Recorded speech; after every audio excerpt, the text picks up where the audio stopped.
From Fontana. If there's a question, I'm happy to answer it, but Hello. it's mostly a speech. It's all publicly. I have all of it in funds now. It's all publicly available on my website. Yeah. So no.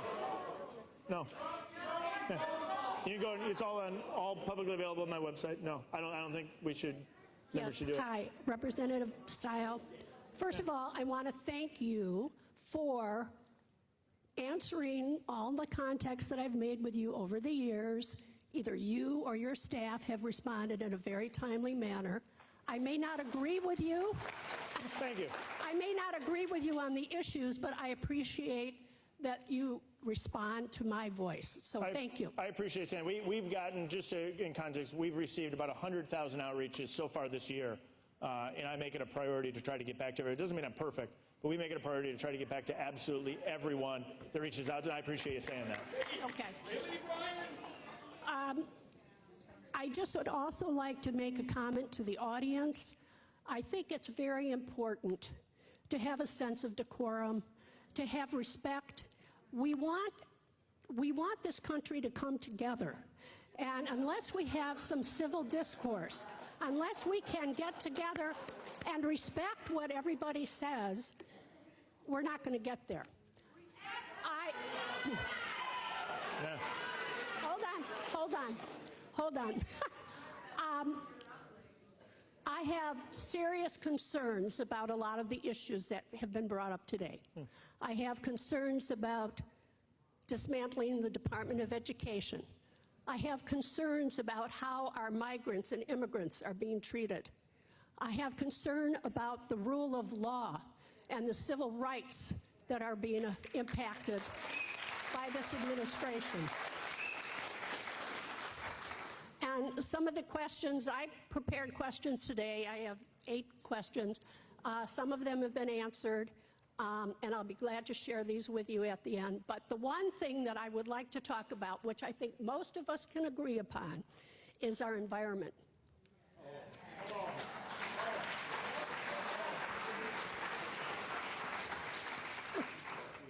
Our environment is fragile. Climate change is real, based on scientific evidence. Whether one admits it or not, it is real. Extreme weather conditions are happening more frequently as we experience them or read about them. The EPA is deregulating the standards that are in place to fight climate change and to protect the citizens. Where do you stand on this issue? And how can you be an advocate for us to initiate legislation to restore our safeguards?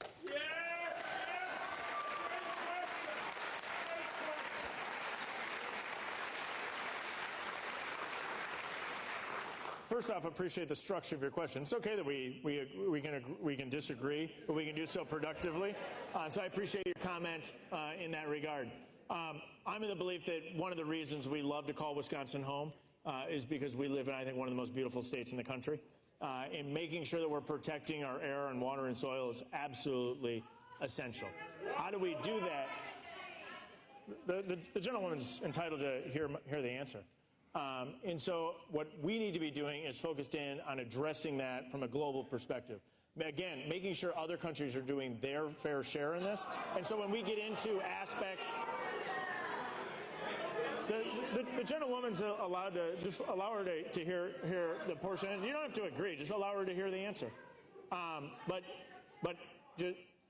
So as yelled out, the Paris Accords, because that's an important topic.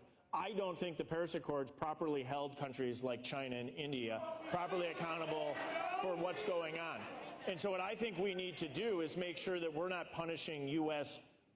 employees of businesses that are engaged in economic activity here in southeast Wisconsin, which is heavily manufacturing based, and we're actually holding countries like China and India accountable. Then you have other aspects of this where you could walk outside today and you have one of the most unhealthy air quality conditions that we've seen. That's coming down from Canada. And so making sure the gentlewoman's allowed to hear, allow her to hear the answer. You don't have to agree with the answer, but allow her to hear the answer. That was the point of the question. And so as we look at the air quality right now, we know it's in large part due to Canadian wildfires. And so this is a broader conversation than punishing U.S. employers to the detriment of U.S. workers, and we need to have a global perspective in holding other countries accountable. Thanks. Thanks for the question, and sorry it's a little hard to hear. Let me follow up on her behalf for just one moment. So in the last little bit, the President has announced a lot of executive orders to roll back climate protections that the Biden administration had in place. Yeah. We're rolling back EPA standards on automobiles, we're rolling back all that kind of stuff. Yeah. Where do you stand on the rollbacks versus the progress that were made? I think is a lot of people would like to know. So what I think we saw, where I disagree with some of what I viewed as the overreach in the previous administration, is what we were seeing. A lot of the answers maybe they don't want to know. What we saw was higher prices for American consumers and a real draconian impact by U.S. citizens, U.S. U.S. consumers.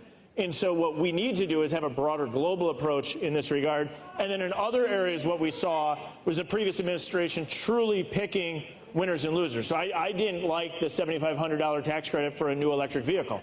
Other people like that.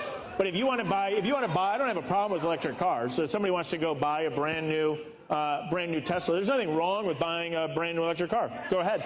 I just don't think that we should be using your hardworking taxpayer dollars to subsidize someone's choice. It's a broader philosophical disagreement. Thank you. All right, we have Karen Fulbright Anderson up next, and behind her we have Barbara Isaacson. Go ahead. Thank you. Oh, you got it? Oh, I don't have to hold it. Okay. So my question for you is... It's coming up. Oh, is when are you going to take as good of care of your constituents who are not uber wealthy as you do of the ones who are wealthy? And let me be more specific. So we have this big bill, by all accounts, and I've been looking at different independent, nonpartisan analysis of the bill as well as reading it myself, and it appears that people who are earning $200,000 and less are going to pay more in taxes. People who are making $1 million and more are going to be paying, getting big tax cuts. You know, the policies around Medicare, there are going to be people who are deserving of Medicare are going to be kicked off of Medicare because of some of these provisions that are going. That's going to happen. Those are some of the analyses. But there is no discussion about the health care executives who have been fraudulently taking money from Medicare. Why is there no discussion about that? At least 5 or 6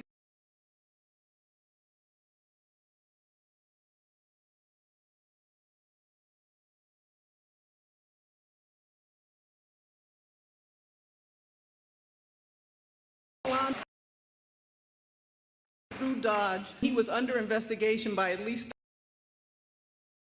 fraudulent behavior for other kinds of violations that he committed. All of those investigations have gone away, and yet he's walked away with all of our personal information, which none of us in this room, I'm sure, gave him permission to take our personal information and use it however he wants. The other thing is the administration has fired most of the IRS inspectors who have been investigating fraudulent behavior among wealthy people and corporations. And also shutting down the divisions in the IRS that whose job it was to investigate those people. So again, these people are getting off with this. And now we're hearing that $600 million are going to be taken from FEMA and given to build these camps holding immigrants, many of whom are not criminals, as what we were told would be put into these camps. And then the last thing I'll say is about and I could go on, but I'll wrap it up because I know other people want to ask questions, but we also have heard conversations about wanting to privatize Social Security, which would be putting more money in the hands of private money market managers. But there's no discussion about raising the cap on the $168,000 cap on people's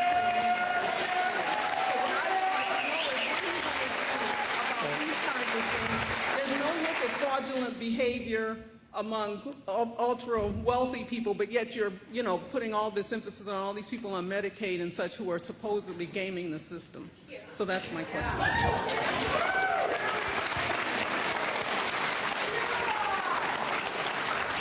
Is it safe to summarize your question more of what do we do with the have-nots? What are we doing to support the have-nots? Because it seems like there's enough support for the haves, so the people that need these programs are not really being dealt with fairly. Is that a fair? I'm trying to generalize this so he doesn't have to give you a half-hour answer.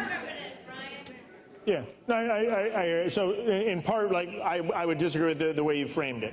And so as I look at the tax provisions in the bill, what was in large part done was keeping the 2017 tax reforms in place. That's the bulk of the bill. Then on top of that, we built into 3 key areas: providing additional tax deductions for senior, effectively making Social Security tax-free. Then what we did is we added in tax benefits for middle-income workers, $75,000 and below, as it relates to overtime and as it relates to taxes on tips. And so, hey, let the gentleman speak. You can say it again. I said, but it sounds like, from what I have read, that those tax cuts that you're talking about from Social Security and others are not permanent, but the tax cuts for the wealthy is. So it's a good question. And so in there are sunset provisions on some of these, not on others, 100%. So the 2017 tax cuts were made permanent. So the 2017 reforms were made permanent. We've built on top of that additional tax cuts focused in on hardworking families that we will have an opportunity to continue to move forward down the road so that those taxes don't rise. And so there's sunset provisions in some. You're exactly right. There's not sunset provisions in others. I would work to maintain and keep those tax cuts into the future. And it's something that Congress is going to be working on going forward. Any given Congress could pass a tax law one way or the other. So while they're permanent, saying here is the steady state if no further action is taken. And so we took the 2017 tax bill and overall made those reforms permanent. And then we added on to that additional tax savings.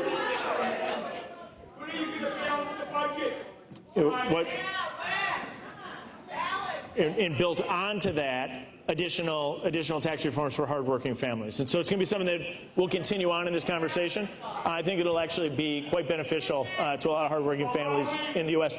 The other data point that I would give to that is to go back and to look at some of the empirical data off of those 2017 tax reforms. Those 2017 reforms, what we really saw going into the pandemic was real wages rising. In particular for lower income workers. And the reason for that is we had a lot of people in those groups that actually had the biggest room for growth. And so we saw real wages rising faster than the whole for women, blacks, Hispanics, Asians, veterans. And that is positive, and that is the reforms that are made permanent. No, I'm saying going into the pandemic, we saw that data. So prior to the pandemic, I would agree using pandemic data would not be uniquely helpful. But going into the pandemic, we did see that economic growth and real wages rising. So we came back out of the pandemic. Part of the reason that we were able to continue on was the reforms that were in place from 2017. That's the bulk of what's made permanent. And then, which is the steady state. And then we built on that for hardworking families. So I just disagree on your analysis. But appreciate the question. Thank you for the question. Go ahead. Okay, we're coming up on the home stretch before we got to be out of the school, but let's keep going. All right, is this Barbara? Hello. I have lived in Wisconsin all my life. I receive your newsletter. As you can see, people have many concerns about what's happening in Congress. Zip codes not being a major concern. I see all of these things, and I'm wondering, we elected you, not your predecessor, not previous administrations. We elected you, and I would like to have 2 examples where you have voted on an issue representing Wisconsin and against the majority rule of the Republicans, where you stood up and did not just vote, I'm a Republican, yes. I want to know 2 examples where you voted your ethics. And I also want to say, I have written to you several times and I have never gotten a response.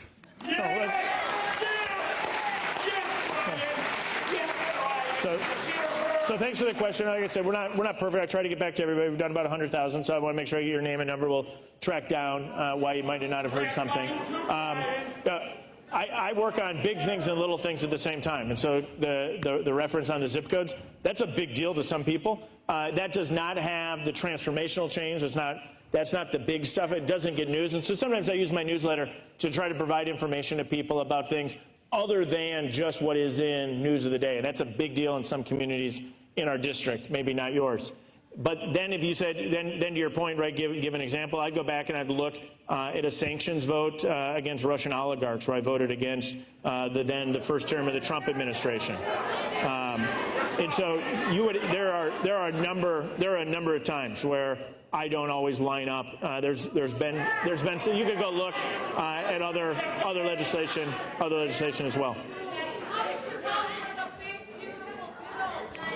Are we good to go with another question? Sure. 2 million people in Just looking at the folks. All right. I have to say, shut up.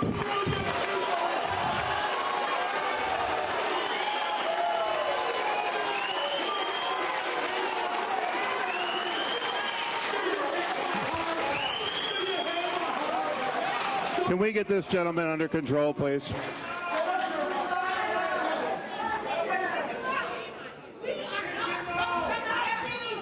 Do we want another question? Yeah, let's do another. I know we're coming up on Peter Gilbert from Racine. Peter.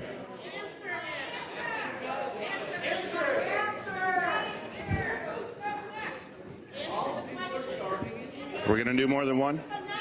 I'm looking to the staff here. Peter Gilbert, are you here? Maybe we can walk back to Peter. Or we can go to you, Peter. Yeah, we'll go to you. Don't get up. Nancy Frank on deck. Yeah, I came all the way from Racine. I moved in April, and I want to thank you for doing all you're doing. There's a lot of lies going around here. And I know because I ran for state senate in 22, and I know what's going on. And I wanted to ask you, going back to the EPA, I had such a bad time with the Wisconsin Department of Transportation with this ridiculous emissions testing. They sent me to a secret testing garage, and they sent me an estimate for $7,800 to fix a catalytic converter and a tailpipe. And I contacted the members of the state senate about having people can't afford it privately, and I went to the FBI in St. Francis, extortion and racketeering. And I showed them the receipt, and they said, who's doing this? Let the gentleman finish his question. I said, so we can hear him. It's the Wisconsin Department of Transportation. Then I took the initiative and called the EPA in Chicago. Even the EPA said they were going overboard. So I hope Lee Zeldin gets rid of this stupid test. Thank you. Peter, you bring up a great point. This goes back to some of the conversation we had about a lot of the environmental rules and regulations. They have a real significant impact on all sorts of people in Wisconsin, and we have to ask ourselves and run a cost-benefit analysis. Is the cost that's applied to a lot of these tests, are they actually generating the benefit that they purport to? And I think what we have seen is often that the benefit does not justify the cost. And so as we look at a lot of the broader environmental, in particular as it relates to air, let Peter get an answer. He's waited like everybody else. But Peter, one of my concerns is that what we're doing is putting in place regulations that don't actually have the net benefit that they are purporting to, and then bringing these policies and regulations in line so that people can afford the things in their family that they need, where many people have been negatively impacted by the costs that are required by some of these rules and regulations. In particular, we have some attainment zone issues as it relates to the broader Milwaukee region right now, being applied by the EPA that could have really draconian impact on jobs in the Milwaukee area. Good question. All right, we're a little bit over. I'm told we can take one more. So Nancy Frank from Elkhorn, you'll have the last question.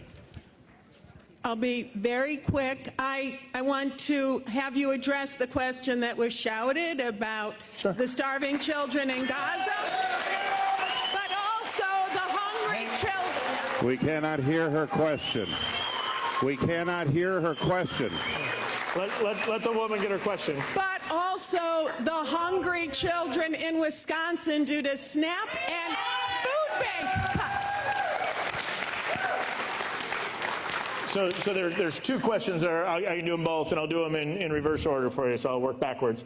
So the SNAP benefits, where there's a lot of inaccurate information as to what happened. What we did as it relates to SNAP, which is Supplemental Assistance Program, some people call it food stamps. What we did in that program was applied more or less work requirements that almost mirror the work requirements that are already in place in the state of Wisconsin. And again, that's for able-bodied adults that don't have young children. So Wisconsin put in place work requirements in the welfare program in the 1990s.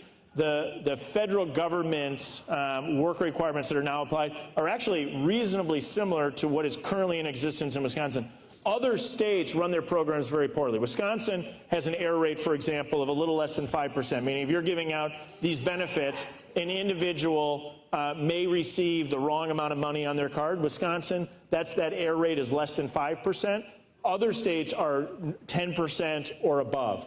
And so what we're really going to see if we implement this correctly in other states around the country is actually many other states coming to the Wisconsin standard. So you're not going to see the reduction in some of the fear-mongering that's been out there. As it relates to the state of Wisconsin, I think what you're actually going to see is the program strengthened for those that it was designed for. Your second question, which was your first question,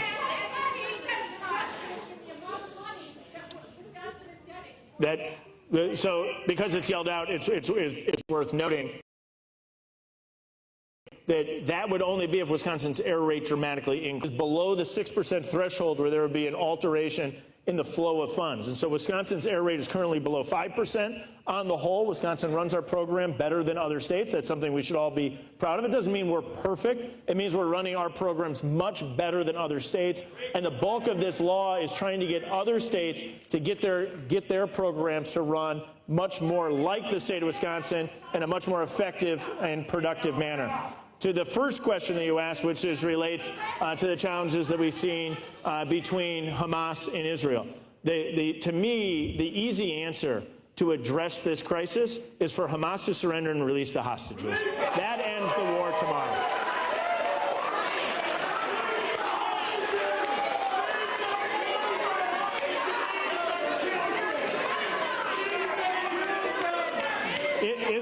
Israel was unfairly, unjustly attacked. Their civilians were killed and kidnapped by Hamas terrorists. Israel. Again, can we please let her hear her answer? Israel has a right to defend itself. Can we please let her hear her answer?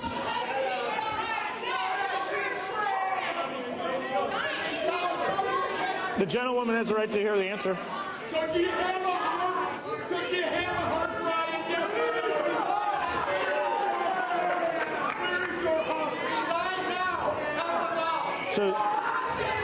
now. We may disagree with this, and that's fine. Resign.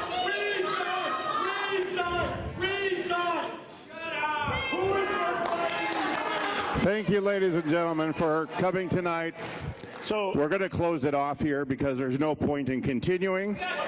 Let me leave it like this. I just, as it relates to your question, I'm of the view that Israel has a right to defend itself, and the easy and simplest way to end this horrific war is for Hamas to surrender and release their hostages. I appreciate everybody coming out tonight. Doesn't mean that everyone fully agreed with me. I know there's a lot of people that did agree with me. I thank you down here, folks in the back as well, and look forward to seeing everybody again soon. Everybody have an absolutely wonderful night.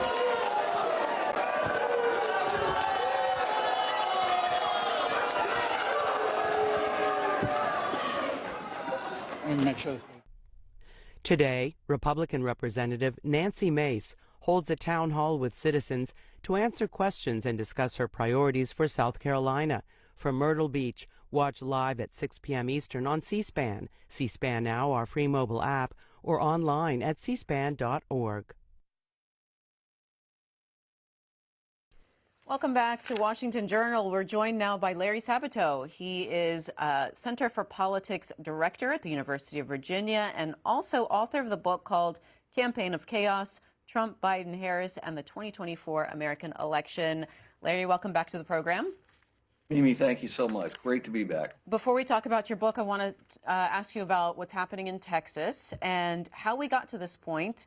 The Republican governor has accused Democratic lawmakers of possibly committing felonies. Well, I'm not a lawyer, and I'm going to leave that to the lawyers in and out of Texas. But it's very simple how we got here. We got here because the House of Representatives is very closely divided. There's a critical election in 2026, the regular midterm elections, which will determine whether Democrats or Republicans control the House of Representatives for the final 2 years of President Trump's term. Now, naturally, he wants to see Republicans control the House of Representatives because they're likely, not certain, but likely to retain control of the Senate. He wants to have the whole Congress as he does now. He's able to command his people in the House. In order to do that, he has to find some MLA, and I think it probably will hold next year, that the out-of-power party will gain seats in the House of Representatives. Well, 5 seats in a closely divided House, which it is now, and might well be after the next election, is a lot of seats. And the president said, President Trump, that is, said, I want those additional 5 seats. We control the governorship. We control both houses of the Texas legislature. And they've got 5 Democratic seats that we could carve up and turn into Republican seats. And so Governor Abbott, Republican governor of Texas, said, good idea. Or maybe he thought it was a bad idea, but when the president calls you and says, do this, and you're in the president's party, and particularly with President Trump, you pretty much do what he says. And that's what's happened. The Democrats have almost no power here except the power to deny a quorum. And even that in some ways is limited. We'll see how long this actually lasts. So I know that was a long answer, but it's also a short explanation of why things are happening as they're happening. Now, both parties have redrawn congressional districts for their advantage. How unique is the situation in Texas? It's not unique, that's for sure. It's also not common, because usually, in the old days when I was growing up, this was shortly after Thomas Jefferson died, you only had redistricting once a decade after the census. And it was messy then, and people got mad, and some people were districted out of their seats. It was never happy, but you only had it once a decade. So you got through it, people got over their injuries and their hurt feelings, and we went on. Now, because partisanship is so intense and we are so terribly divided in this country, people are looking for every advantage. And that includes the power to redistrict in states that permit it to be done more than once a decade. That doesn't mean you have to do it more than once a decade, but if you have the ability to do it and you see a way to gain some extra seats, well, you might throw fair play out the window, or you might redefine fair play so that it includes population shifts that have occurred since the census. Take your pick. That's essentially what is happening here. It is as I said, it is not unique, but it is uncommon. But I'm afraid, I really am afraid, that this is going to become the new norm. And what's to stop states that have control, where one party has control of the governorship and both houses of the legislature, from redistricting and redistricting and redistricting every time they have the opportunity and they see a way to carve out a member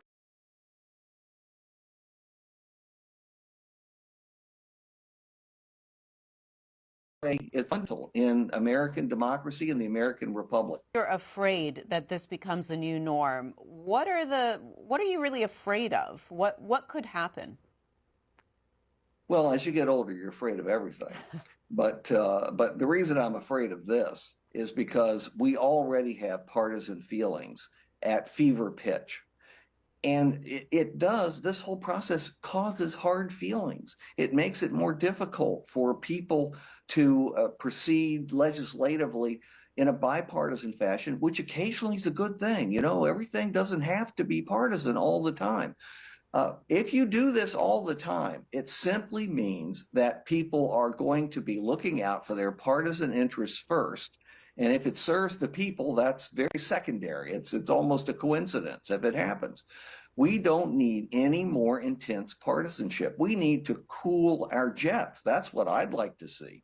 So your analysis indicates that as far as congressional districts go, only 19 out of 435 And you can watch the rest of this districts are online at actually cspan.org. competitive. We take you live now to Austin, Texas, where the state Senate committee is holding a hearing on the Republican proposal to redraw congressional districts. This is the first committee hearing since Democrats left the state to block a floor vote. Live coverage here on C-SPAN 2.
paying attention.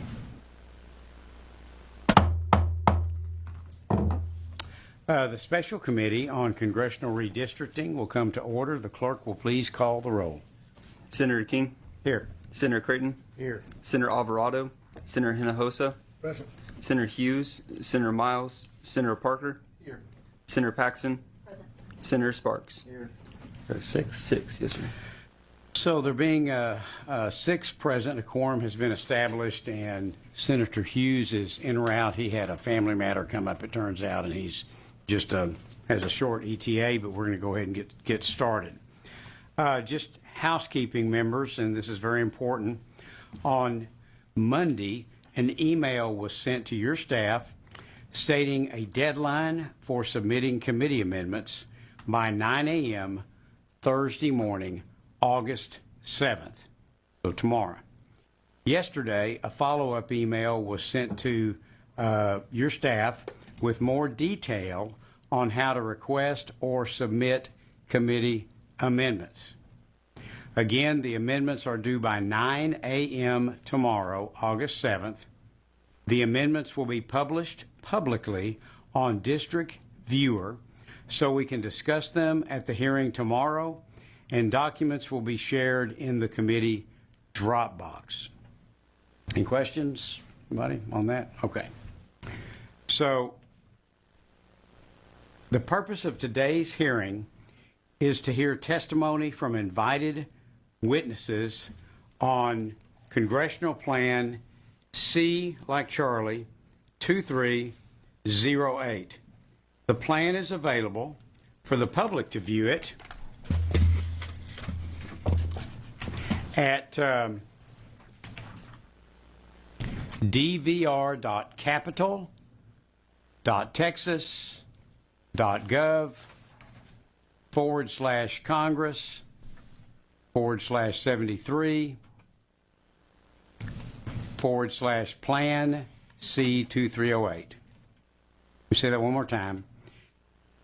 And again, it's actually easier to find if you just go to the Ledge Council website and type in Plan C2308. You'll be able to find it. But it's dvr.capitol.texas.gov/Congress, the number 7 and the number 3/Plan C2308. The plan is also presented on the posters on the sides of this committee room, and there are also handouts of the map at the back of the committee room. Now today, the plan was to only be taking testimony from invited witnesses. However, any members of the public may submit written comments through the public input portal. And as we've mentioned in all the prior hearings, at the beginning of the session, actually I think before it, we opened up the committee's portal, which you can find on the committee website, and any member of the public can submit written comments there.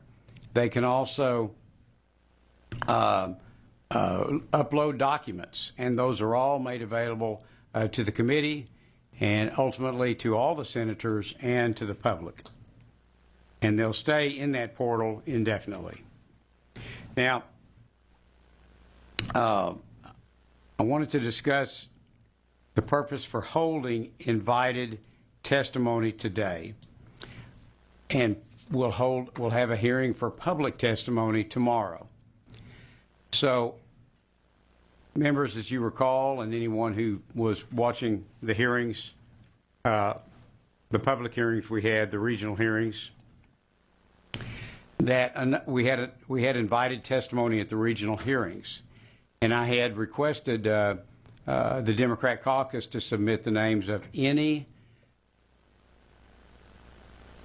that they wanted to bring in as invited testimony, and we formally invited all of those.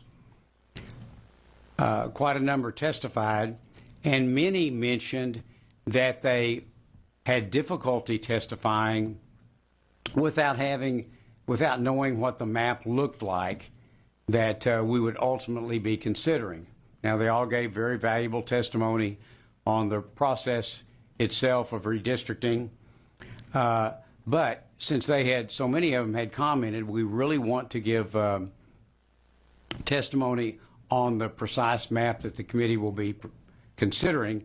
Because of that, we decided to hold a separate committee hearing just for the purpose of allowing those invited members, which by the way includes all the Democrat congressional members.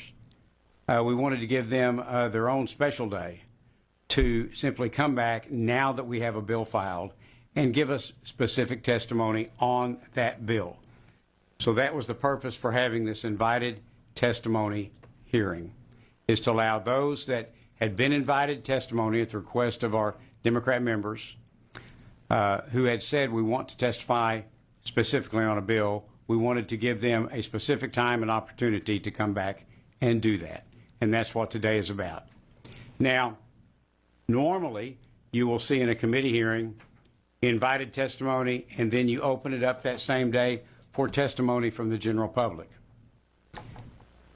However, we decided to bifurcate, to split those into two different committee days. So we'll be taking public testimony tomorrow.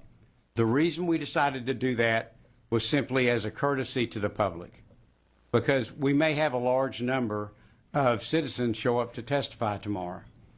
And what we saw in the House committee, and it wasn't their fault, it's just the way it worked out, was they had public testimony and invited testimony on the same day. Well, the invited testimony went first, and it ended up lasting for a long period of time. And so what happened was all the citizens who had come to testify ended up waiting hours and hours before they could testify. So we, as a convenience to the citizens, didn't want them to have to wait until the invited testimony was over before they could begin the work they came here to do. So that's why we've divided this into 2 days. So we're going to meet back here tomorrow. We've already posted that at 9 o'clock in the morning, and we'll take public testimony at that time. But again, today is just for the invited witnesses. Now, for today's hearing, we had invited the following people. And I'm going to go through and I'll mention the response that we received so everybody knows where we're at. For the following two people that we invited, we received no response back. That was Leah Aden, the NAACP Legal Defense Fund, and Tanya Chavez, La Union del Pueblo Entero. Both were invited, but did not respond to the invitations to appear today. The following, we received a response that they were unable to attend or did not wish to attend today. Niyati Shah, Asian Americans Advancing Justice. Luis Figueroa, Every Texan. Roman R. Palomares with LULAC. Gary Bledsoe with the Texas NAACP. Michael Lee, Brennan Center for Justice. Ellen D. Katz, University of Michigan Law School, and Nina Perales with MALDEF. Now, again, these were folks that had been invited witnesses, many of whom testified in our regional hearings. They had, many had expressed that they would prefer to come back and testify, or that they were disappointed that at that time they could not testify on the bill specifically. So we invited them back today now that there is a bill. There wasn't at the time. Now that there is a map, there wasn't at the time. We invited them back for today so that they could have that opportunity to testify on this map. Now, additionally, all 12 Democrat U.S. congressional members were invited to personally testify today. Congresswoman Lizzie Fletcher, we communicated multiple times with her staff. There was no definite response given. Congressman Al Green, we did not hear back from his office. Congresswoman Veronica Escobar, didn't hear back from her office. Congressman Joaquin Castro, we did not hear a response from his office. Congressman Henry Cuellar, we did not receive a response back from his office. Congresswoman Sylvia Garcia, originally we were told she was going to attend. We were told just a little bit ago when we called back to her office to double check, because we didn't see her in the committee room, that she will not be with us today. Congresswoman Jasmine Crockett, we received no response to our invitation from her. Congresswoman Julie Johnson, we received no response to our invitation from her. Congressman Mark Vesey, we corresponded with his staff. He did respond with written testimony, which will be made available to the committee members. But there was no response as to whether or not he would be here today. And I do not see him in the audience. Tay Gonzalez, we received no response from his office. Congressman Greg Cesar, we received no response from him. And Congressman Lloyd Doggett, we received no response to our invitation from Congressman Doggett either. So we did want to wait a little while to see if anybody just showed up. We have had no one register to testify today, no one that had been invited. Additionally, at the request of the Democrat caucus, the committee had sent invitations to appear before the committee at any time to the Assistant Attorney General for the Civil Rights Division at the U.S. Department of Justice and Mr. Adam Kincaid.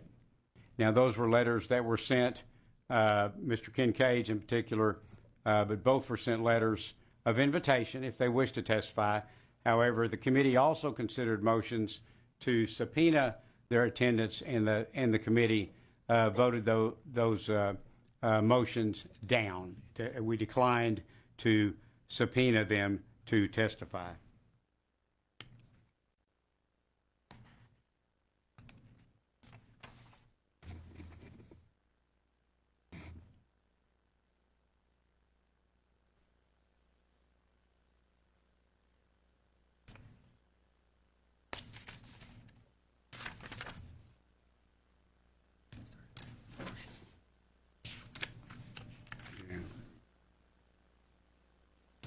Members, just a personal comment here. For the nearly 24 witnesses who did not appear today, invited witnesses, who I think who are very important to the process, we invited them because we trusted that if they had legal or constitutional concerns about the map, that they would come and share those concerns with us in this forum.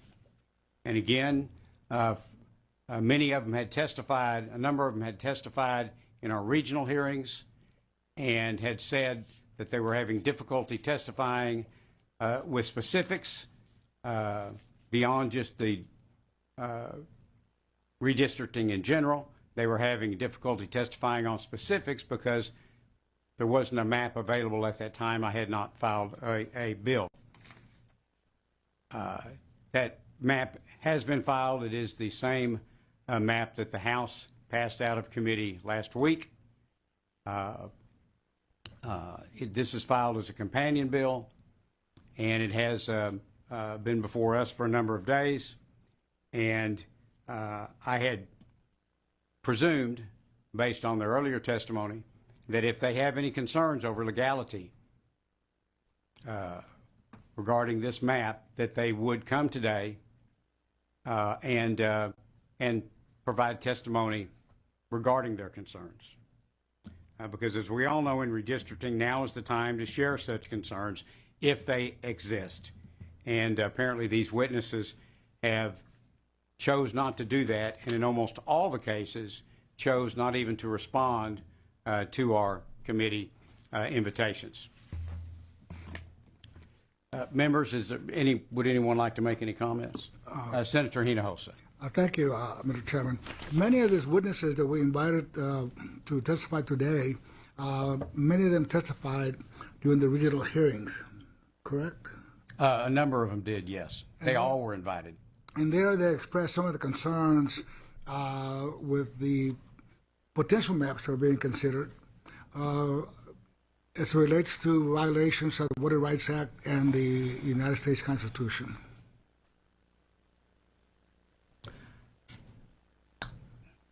I can't remember the specifics of each one's testimony, but in general, as I recall, they testified about the topic of redistricting, but many, as well as many of the citizens who testified, I think we had 205 citizens testify, but many specifically said it's hard to testify because I don't have the map in front of me to point out specific concerns about the map. And we just didn't have one at that time. So going back to my original point, and I understand completely what you're saying. Many of them did express concerns about redistricting in general, but we wanted to give them the opportunity to come and have the map before them and tell us of any concerns they had with regard to the map that the committee is now considering. But from my recollection, many of those invited witnesses were very specific, expressing their concerns and their allegations of violations of the Voting Rights Act and the United States Constitution. They expressed those concerns, and yes, they didn't have a map in front of them, but as it relates to their concerns and as it relates to redistricting, they were pretty expressive of their main concerns with the proposed redistricting. I would encourage everyone to go back and listen to their testimony again. Again, they did express strong concerns, strong feelings about redistricting in general. We did not have a map for them to look at that time. One had not been prepared or filed, and because a number had expressed a desire to see the map and, I believed, testify on that map. That's why we wanted to invite them back and give them another shot at telling us their concerns if they had any. And I agree with that. But specifically, there was a professor that testified and was very detailed as to the different case law in effect, and the Voting Rights Act, and the constitutional amendments that are related to redistricting. But now... Yeah, I think that was Ellen Katz, as I recall. So now that we have a plan, redistricting plan before us, this invited witnesses will not be precluded from showing up, let's say, tomorrow and testifying on the map itself. They certainly can, because it's open to the public, but and the congressional members can as well. But out of courtesy to the public, since we had set this day aside for the congressional members and for the invited experts or invited witnesses, because out of courtesy to the public that will be testifying, I'm going to hold them to the same time restrictions that the general public would be held to. Except for questions that are being asked. Except for questions. Any senator can ask as many questions for as long as they want of any one that registers and appears to testify tomorrow. So tomorrow we do not have any specific witnesses that have been invited, other than just public testimony. That is correct, sir. Tomorrow is reserved for the general public to give testimony on the map.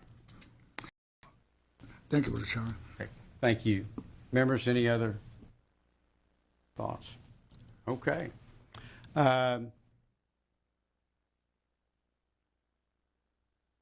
Members, is there any other business to come before the committee today? Hearing none, Senator Paxton moves that the committee stand in recess, subject to the call of the chair. And I want to thank those who are here in the committee room for waiting patiently till we got started today. And I want to thank the committee members for being here. And with that, we'll see you all tomorrow morning.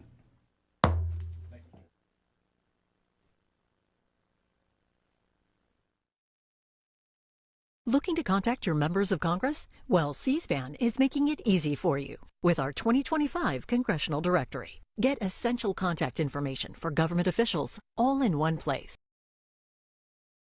This compact, spiral-bound guide contains bio and contact information for every House and Senate member of the 119th Congress, contact information on congressional committees, the President's Cabinet, federal agencies, and state governors.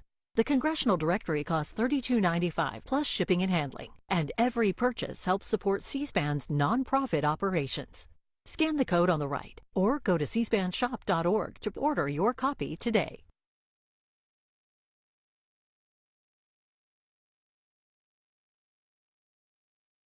If you ever miss any of C-SPAN's coverage, you can find it anytime online at cspan.org. Well, the same thing with the automobile, because somebody had a patent. I think exit Ford and all those other companies. Yeah, so they don't. This is the new venue. He's walking away. Hi, Mr. Homan. All right. Mr. Holman. So why Indiana? Pardon me? Why Indiana for this latest detention center?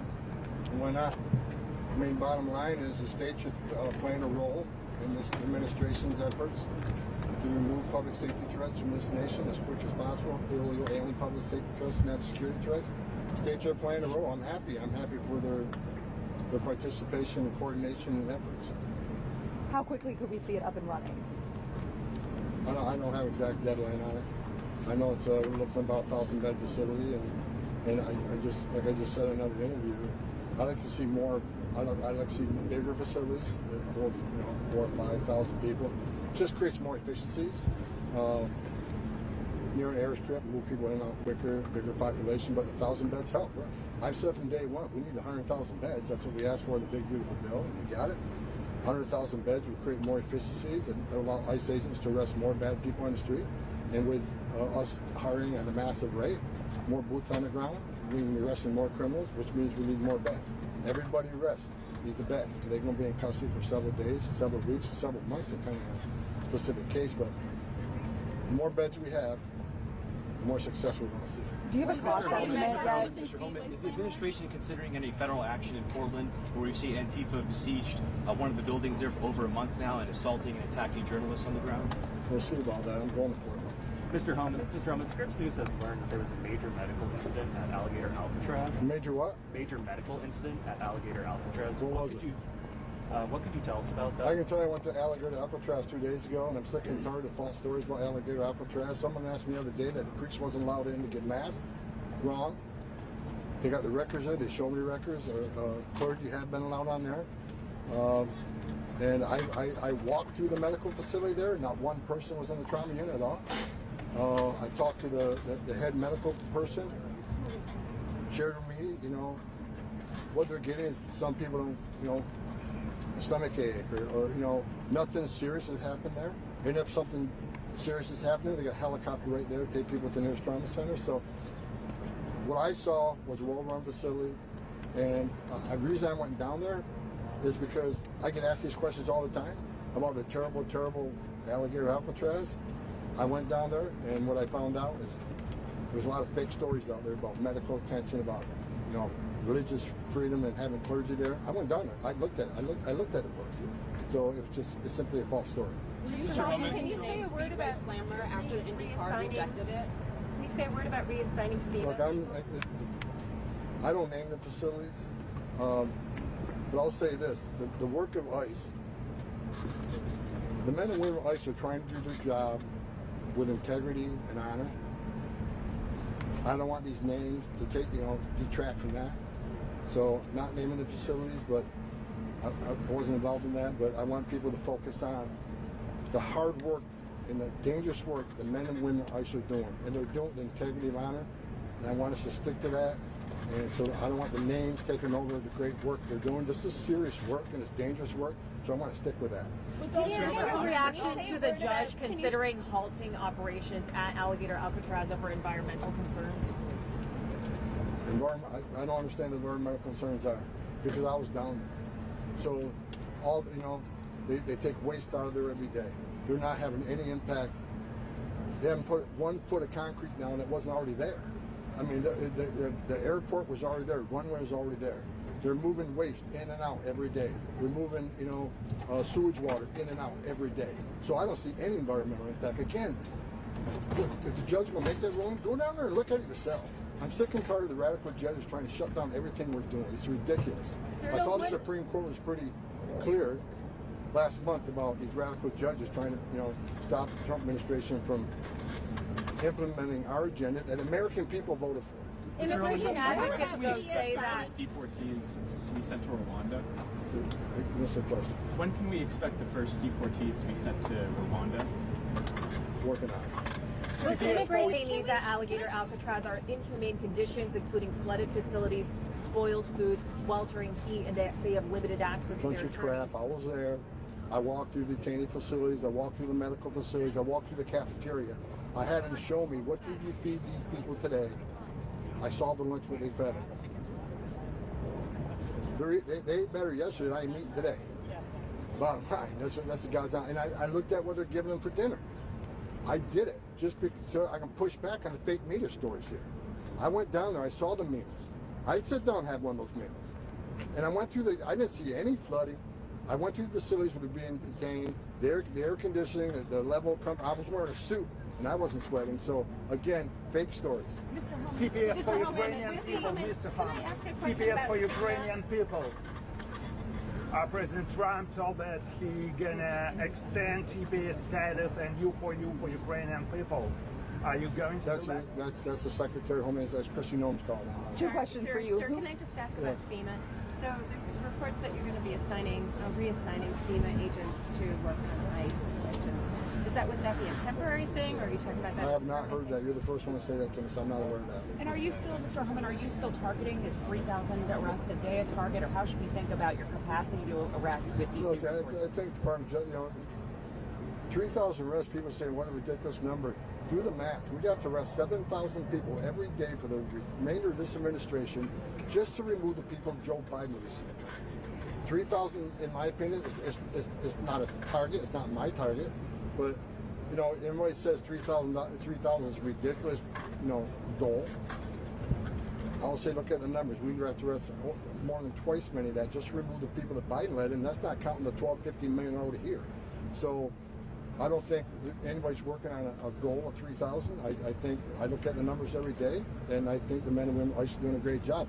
I hope we get over 3,000 a day when we bring these additional resources on, additional beds, additional transportation contracts. Because again, and despite what some of you are all saying, most people arrested aren't criminals. Again, crap, wrong. I look at the number every morning. The first thing I do is look at the numbers. The numbers I looked at this morning, 70% of everybody ICE arrested is a criminal. For some of y'all say, well, they're not criminal enough. Just a DUI. 10,000 people a year die from DUI. Bottom line is 70% of everybody ICE arrested is a criminal. Who's the other 30% that are arrested? So when you write the stories, why don't we just be honest and tell the whole story? Many of them are national security threats that don't have criminal history, because most national security threats lay low. They don't want to encounter law enforcement while they're here. For instance, over 300 Iranian nationals. Probably not criminals, don't have a criminal history, but they're national security. And they need to be arrested and taken off the streets. Who are the other ones? Many of them are final orders. These are people who had due process at great taxpayer expense, and a federal judge ordered them removed. And our job, under statute, is to remove them. So we find them, we remove them. May not be criminals, but they have a due process. And the reason we're doing that, because if we don't, we send a message to the whole world It's okay to cross the border illegally. It's a crime, but don't worry about it. Show up in court or not show up in court and get a final order removal from a federal judge, but don't worry about it. As long as you don't commit another crime, no one's looking for you. If that's the message we send to the whole world, you're never going to fix this issue. There are millions of people standing in line doing things the right way, taking their tests, doing their background investigation, paying their fees. They're sitting in the back seat. Well, we had 10.5 million illegal aliens come to the border, who a vast majority of them were asylum cheaters. You can call them asylum seekers all you want. I guess that's an accurate term. But look at the immigration court data. 9 out of 10 people who claim asylum at the border end up with an order removal. They cheated the system ahead of thousands of people in the world who really do need our protection. They really do need asylum, protect them from their home government. They're sitting in the back seat. What the Trump administration is doing, we're enforcing laws enacted by Congress. President Trump's keeping his promise. And look at the crime rates already. Every public safety threat ICE takes off the street makes this country safe. Every national security threat we take off the street makes this country safer. Every illegal alien with a final deportation order that we remove sends a strong message to the whole world. It's not okay to enter this country illegally. It is a crime. It is not okay to be here illegally. And if you're here illegally, you got a problem. You should be looking over your shoulder. It's not okay to be here illegally. Like it wouldn't be okay for me to be in any other country illegally. We're enforcing the immigration law. That's what the American people put President Trump in the Oval Office for. President Trump's success on the border is unprecedented. We've got the most secure border in the history of the nation today. I've worked with 6 presidents, starting with Ronald Reagan. No one has come close to the success of the Trump administration on border security. And I looked at the numbers this morning. Again, over 300,000 repatriations since January when President Trump came in office. Do the math. That's historic, especially when 70% of those are public safety threats and national security threats. No one does it better than the man sitting in the White House here, Donald Trump. And I'm proud every day when I wake up. I'm proud to work for this president because he's making this country safe again every day, and we all see the numbers. Mr. Homan, what are the cost estimates for? If your government is so successful in taking the migrants to Rwanda, what gives you confidence that you will be successful, and how do you see this process? What gives us confidence we'll be successful? Look at the numbers. You've never seen numbers this good. I think UK government was not successful in sending migrants to Rwanda. UK government? They're not the United States of America. They don't have President Trump running the show. Mr. Homan, a question on farm workers. The president said in his interview with CNBC that he wants to work with farmers to help them with their labor needs. So we're sending back migrant farm workers back to their countries and then with a pass back in legally. What does that mean? Because the administration has been a little inconsistent in describing the case for migrant farm workers. So is that a system?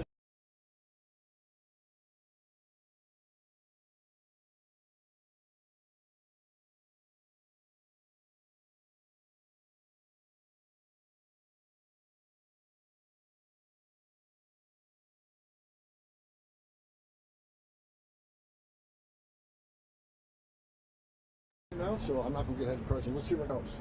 I know the president made a statement that farmers may need help, and I know him and others are talking about it, and we'll see what comes out of it. I don't want to get ahead of the president. Are there still operations happening at farms and agriculture facilities? We'll do operations. The worksite operations are based on, again, a prioritization. We're trying to worksite enforcement based on criminal activity. Like the warrant we served in Los Angeles that started all the riots. People said that, well, ICE do another racial profiling operation, which is total garbage. We were serving criminal warrants at a facility that was involved with money laundering, tax evasion, and trafficking. That's why we were there. So we try to prioritize our worksite enforcement on criminal cases. Those we have information of labor, forced labor trafficking. Those we have information on tax evasion. So that's what we're doing. We prioritize everything we do. So if there's a hotel that we know there's criminal sex trafficking or criminal labor trafficking, or someone's being abused, someone's at danger, we're going to investigate. Mr. Homan, what are the cost estimates? Mr. Homan, what are the cost estimates for this detention center in Indiana? Who came up with the name, and also how much is this going to look like Alligator Alcatraz? I don't know who came up with the name, and I don't know the details. But I'll say this again: 1,000 beds come in very handy. And I'm glad the states are stepping up to help us do this. Every bed we bring on, we fill pretty quickly. I mean, we don't have less than several hundred beds this morning. We'll fill them by tomorrow morning. So the more beds we bring on, and look, I'll say it again. I am happy that governors are stepping up, wanting to help with this, because interior enforcement's their responsibility too. They saw what happened to the crime rates. They see what happened to all the U.S. citizens that were attacked by people not supposed to be here. They've read all the stories on the young women raped and murdered by members of criminal cartels that were released in this country by administration. They're angry too, and they're happy that President Trump's taking action to not only secure the border at the highest level ever, but to make this country safe again. I'm glad governors are stepping up, but I'll say it again. I would like to see bigger facilities that be more efficient, holding several thousand people. But 1,000-bed facility is a great help because we need those 1,000 beds. We need them today. So the quicker they bring it on, the better. What will be the administration's next move if the judge does order to halt operations at Alligator Alcatraz? Well, we'll do what we always do. We'll litigate it, we'll appeal it, and we'll win. I mean, bottom line is, why would you stop operations at a facility that has no issues as far as I'm concerned? Matter of fact, what that facility reminded me yesterday, it's facilities I walked through, with our FEMA employees go and set up their base camps. Facilities just as good as what we send our FEMA employees to, if not better. There was no issues with Alligator Alcatraz, and I can say that comfortably because I was there.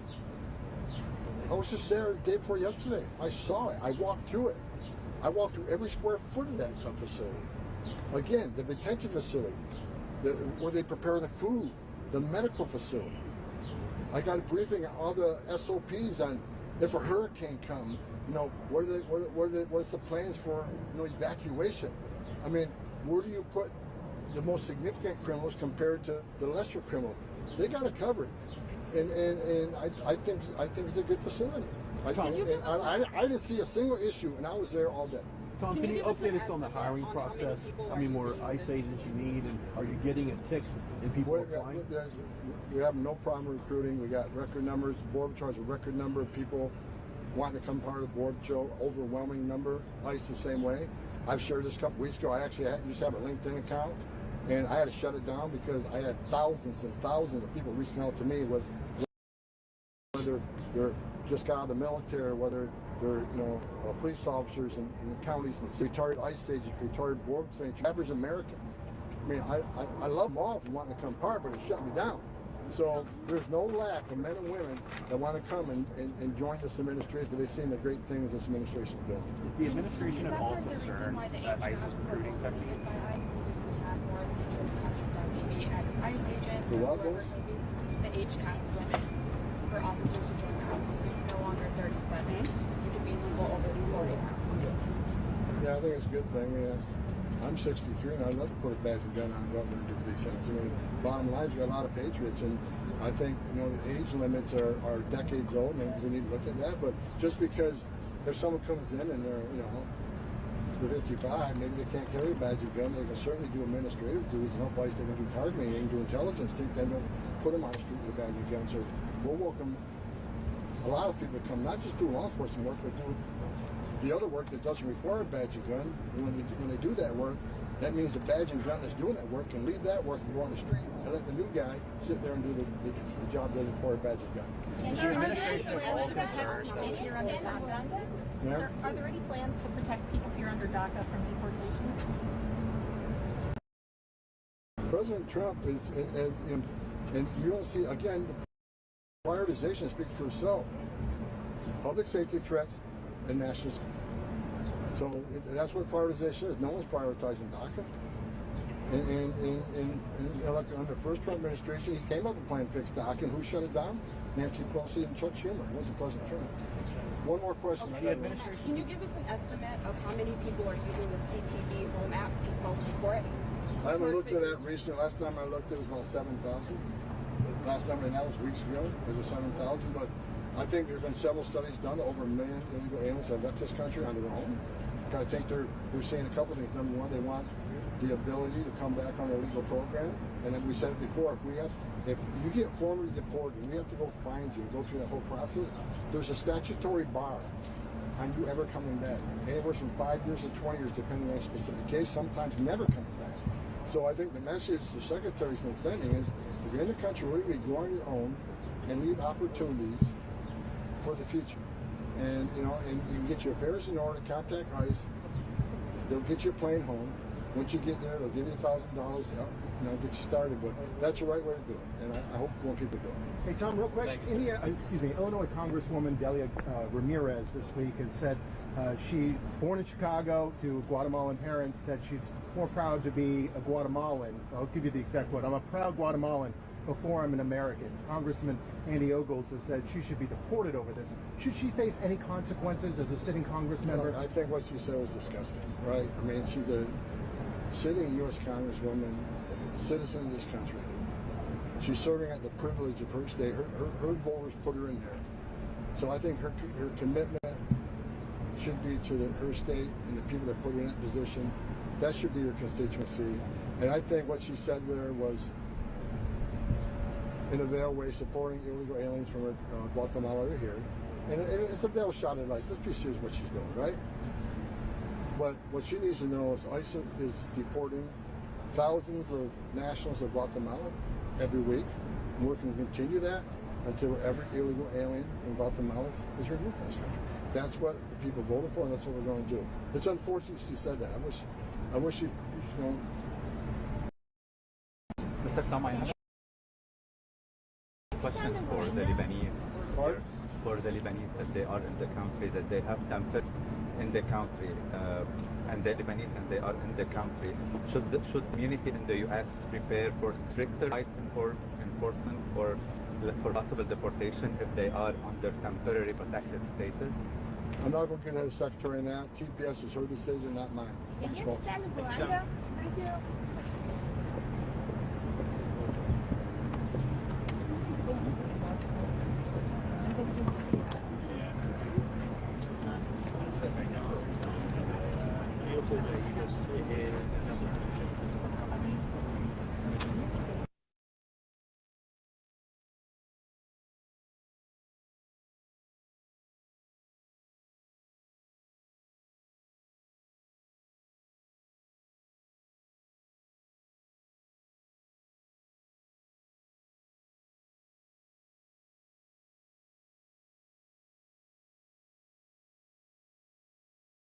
District map. Texas lawmakers said they have no plans to return to the state and would pay whatever fines mount against them due to their defiance. This is about 25 minutes.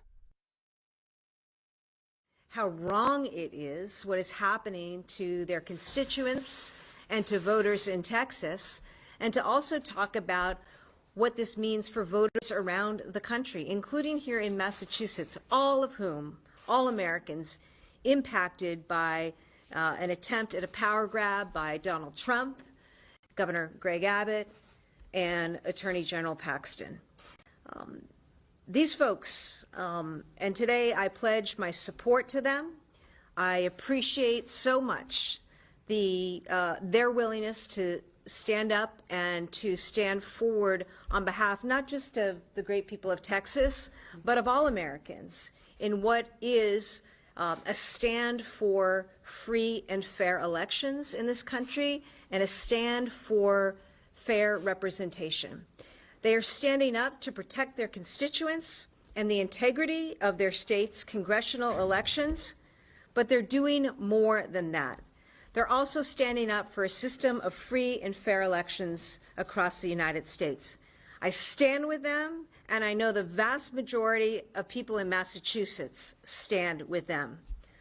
As governor of Massachusetts, every day I am focused on the lives of people in Massachusetts, whether that's cutting taxes, lowering costs for housing, creating jobs.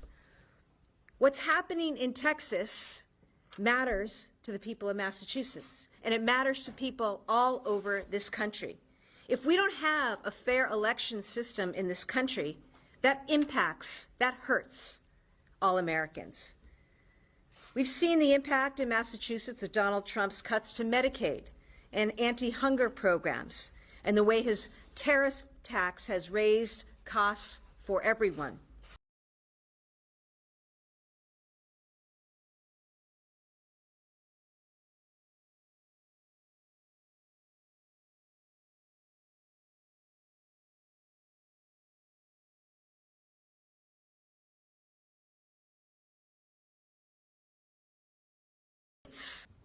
Governor Greg Paxton. That's what this is. Quite simple.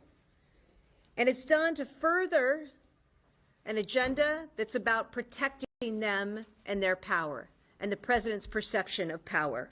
It's outrageous, and it impacts all of us across this country.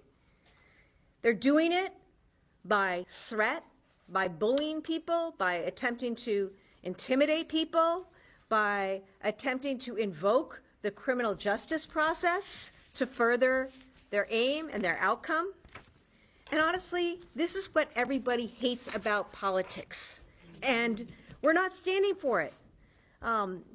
Elections and the election process should be free and fair. It should be representative. It should be done the way that our founders designed this a long, long time ago. And I think in Massachusetts, we know something about this. It was John Adams that wrote the Massachusetts Constitution, which became the model for the United States Constitution. And in a place where we welcome these good men and women from the great state of Texas to the Commonwealth, on this, the year of the 250th anniversary of Massachusetts and the birth of this nation, I just want to underscore what is going on here, what is happening in real time. This is an attempt to grab power, to change the rules, to determine a certain outcome. It has nothing to do with law. It is antithetical to law. It is antithetical to American democracy, and is antithetical to the functioning of American government, local, state, and federal, that we have known since the very beginning. That's what's going on here. And not only is it taking away a voice from, stealing the voice from Texas voters, it's stealing the voice and the vote, possibly, from voters around this country, from all Americans. And on top of that, all Americans are going to be impacted by what the next Congress looks like. The Constitution is so important. It's so important that every elected official in America swears an oath to uphold it. No matter what your party, no matter what your politics, democracy matters, free and fair elections matter. And it is on each of us, from wherever we are, to fight for that, to preserve that, to protect that fundamental truth of this great country. That is what these Texas legislators are doing. They've taken it upon themselves to be clear with the American public about what is happening. By leaving Texas, their beloved state and districts and constituents, they're only leaving in terms of physical presence. They're not leaving because they are fighting for them just as hard right here from Boston today as they are in states around this country. They are fighting for Texans. They are fighting for Americans. They are fighting for our democracy. They are fighting for all of us. So I applaud their courage. I appreciate and welcome them to Massachusetts in this State House. I am both proud and honored to stand with them today. I now invite Secretary Galvin to the podium. Thank you, Governor. I'm delighted to be with you and them today. I think the point you made about their effort being a national effort is extremely important. These folks did not flee Texas. They came here to get the message out to the rest of us across this country that when you do what Trump has done in Texas and is attempting to conclude in Texas, you're stealing the rights of Massachusetts voters and voters throughout this country. You know, Trump loves to use the word rigged. It's one of his favorite words, rigged and stolen. Well, he's the master thief here. He's the one who's trying to crack open the safe on democracy and rip its contents all over the place. They're here to get that message out. This is not about their seats, their political futures, or their friends or anybody else. You're talking about people, and I want to give you the facts. The Texas primary that this map is supposed to be placed in is scheduled for March 3rd of next year. That's barely over 6 months from now. So people in Texas won't even know what district they're going to be asked to vote in. And voters won't know who they're going to be asked to vote for. That's the kind of democracy, which is laughable to call it a democracy, that Trump wants. He doesn't care about the rules. He's perfectly happy to rig things when he gets it.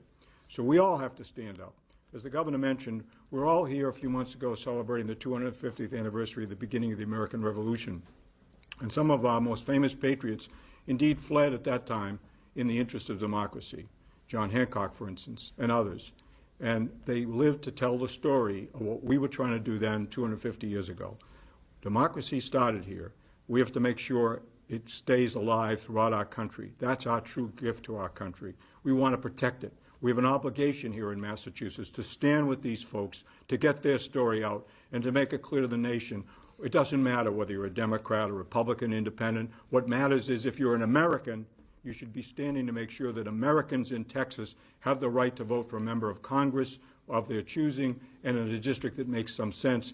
And if you're an American who's concerned about Congress, you should understand that these votes he's trying to steal in Texas will come back to hurt us with national legislation that's going to affect the lives of everybody in this country. So it's extremely important that we not simply say, isn't this nice, they've come to Boston. No, they've come here on a mission, and it's our job to make sure that mission is heard and is effective throughout the country to the effect of protecting democracy, which is really what this is all about. Thank you. Thank you. I would now like to introduce Senator Carol Alvarado to the podium. We welcome you, and we thank you for being here today with your colleagues. Thank you, Governor, and we appreciate the hospitality you and your colleagues have shown us. Secretary, thank you. Boy, do we know how important secretaries of state are. You're in charge of elections. Your governor has been a true supporter. We appreciate your very strong words and your passion that you have delivered here today, but in our meeting expressing support for our efforts. We're here on the eve of the 60th anniversary of the Voting Rights Act, who, by the way, was signed by a legend, a Texan, Lyndon Johnson. And you all hear the game Texas Hold'em. Well, we are literally holding the line on democracy, not just for Texas, but for our nation. We're here to talk about with other legislators from around the country. This is coming to you. You're next. This is not a Texas problem. This is a United States of America problem.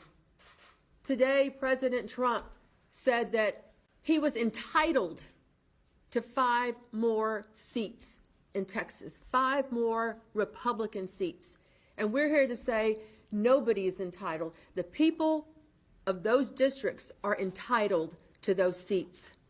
They were very specific, very precise in going after Texas. The DOJ sent a letter which prompted all of this, targeting 4 districts that are majority minority districts, 3 represented by African Americans and 1 by a Latina.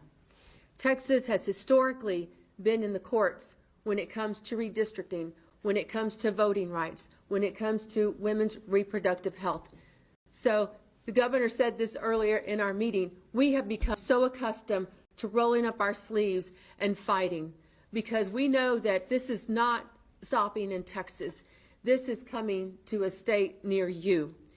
And we have had so much support from our colleagues around the nation. We have visited with states that they know they have already been threatened by President Trump, that they are next.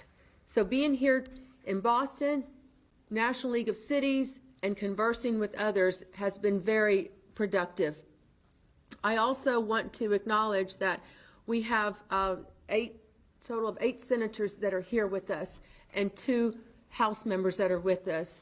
And we have all been in this fight, and we will continue fighting for democracy across our nation. Thank you. Thank you so much. Thank you so much. Thank you.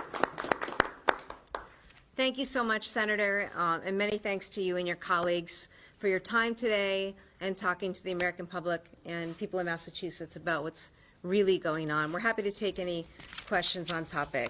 As I understand it, you said you pledge your support to these Texas Democrats. As I understand it, they could face fines for not being in the Capitol.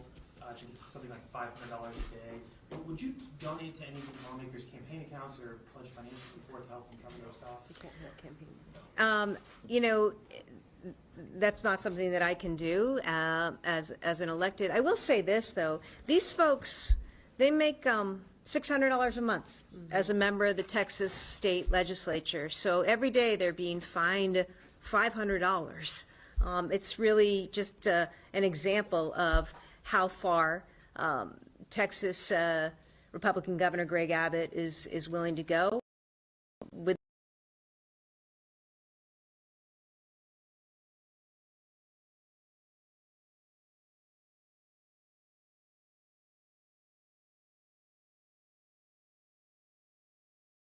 Isn't it a sad state of affairs that that's where we're at? You know, Donald Trump left us no choice. That's the reality. Nobody came looking for this, right? We had a system of free and fair elections. We have maps that are regularly drawn, voted on by legislatures, approved and signed off on by governors. This is the way the system works until this comes in. And so, you know, they've left us no choice. It's not where anyone wants to be. I can tell you that governors I know, maybe with the exception of this person in Texas, evidently, we want our constituents represented. We want the voices heard. Whether you vote for me or not, I want your voice to count. I want your vote to count.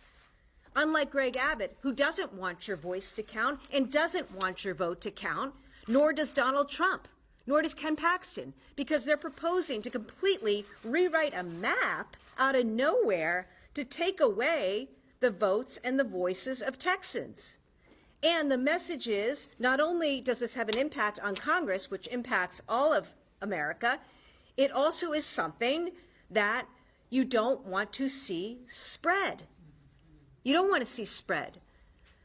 But Abbott, Paxton, Trump, they leave states with no choice. I want to make sure that people have access to health care.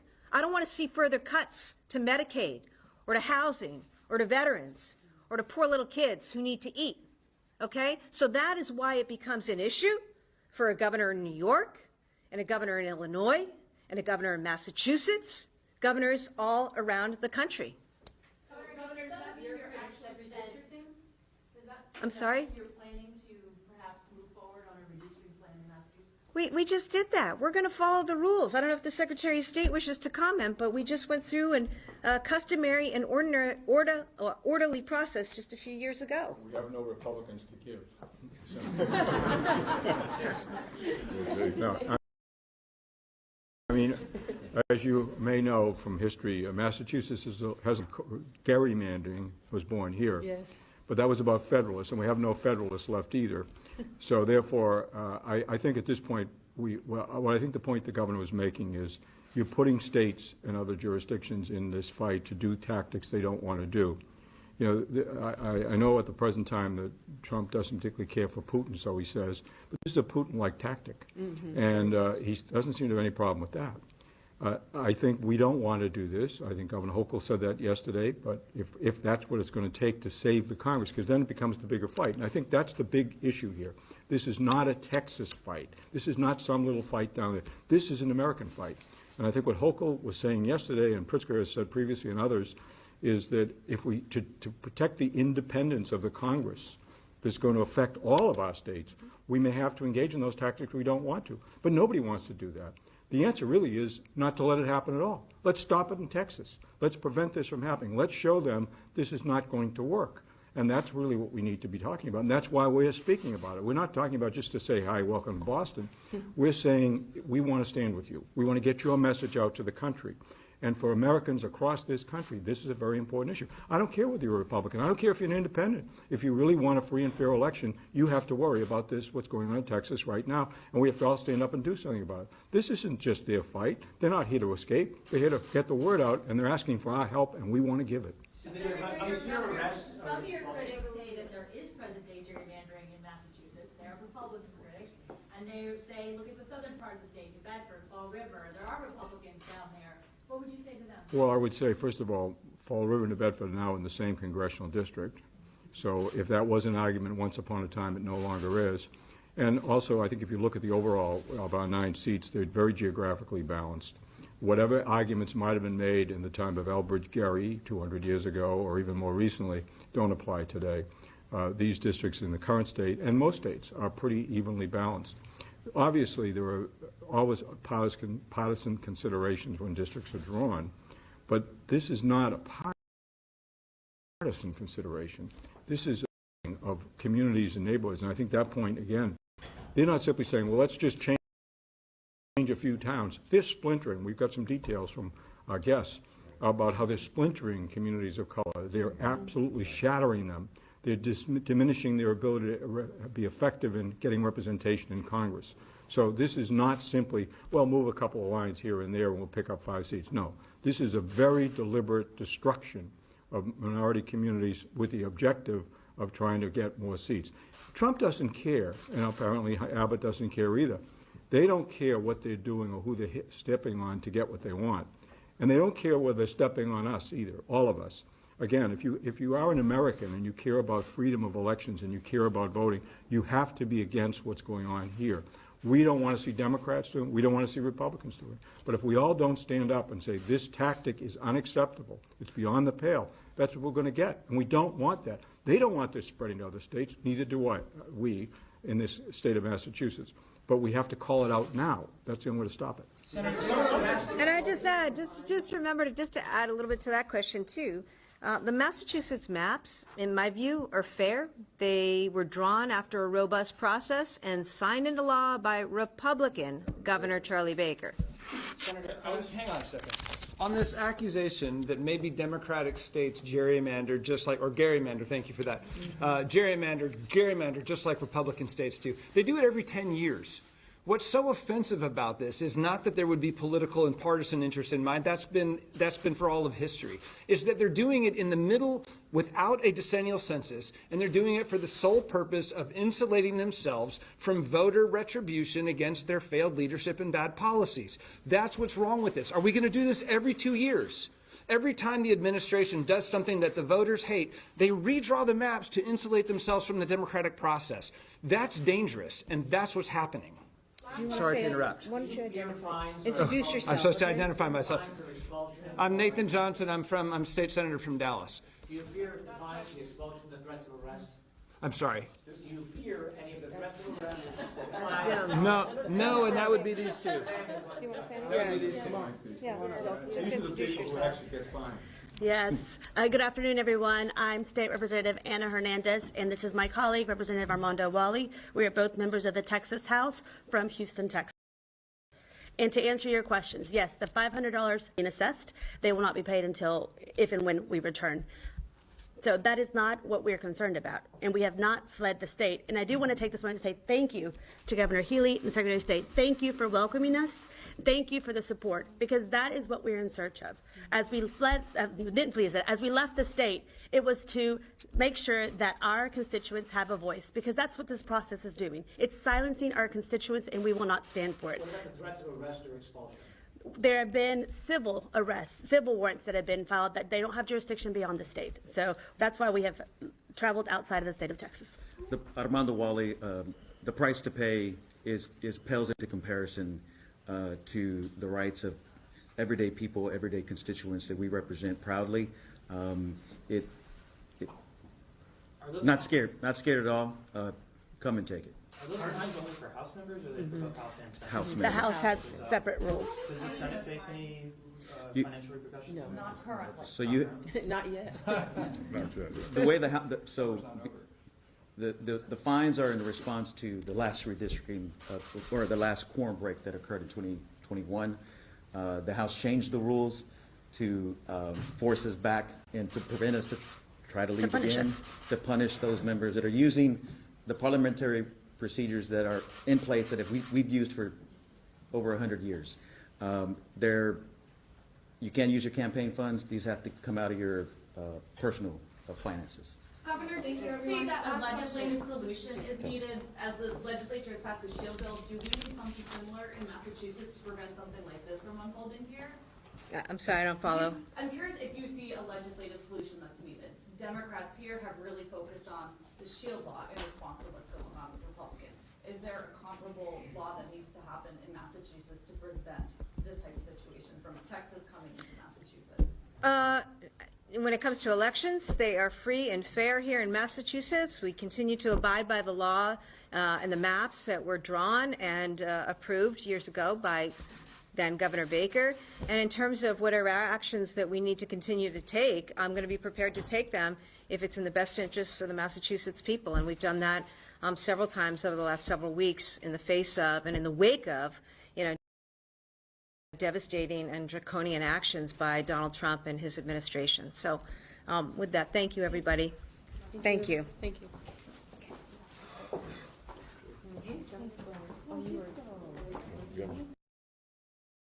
The cheapest and fastest supply to help people address spiking utility bills is wind, solar, and batteries. So by ripping that away, which is exactly what Administrator Zeldin is working to do, it will jack prices up for everybody in this country, for big businesses, small businesses, and families just in their homes.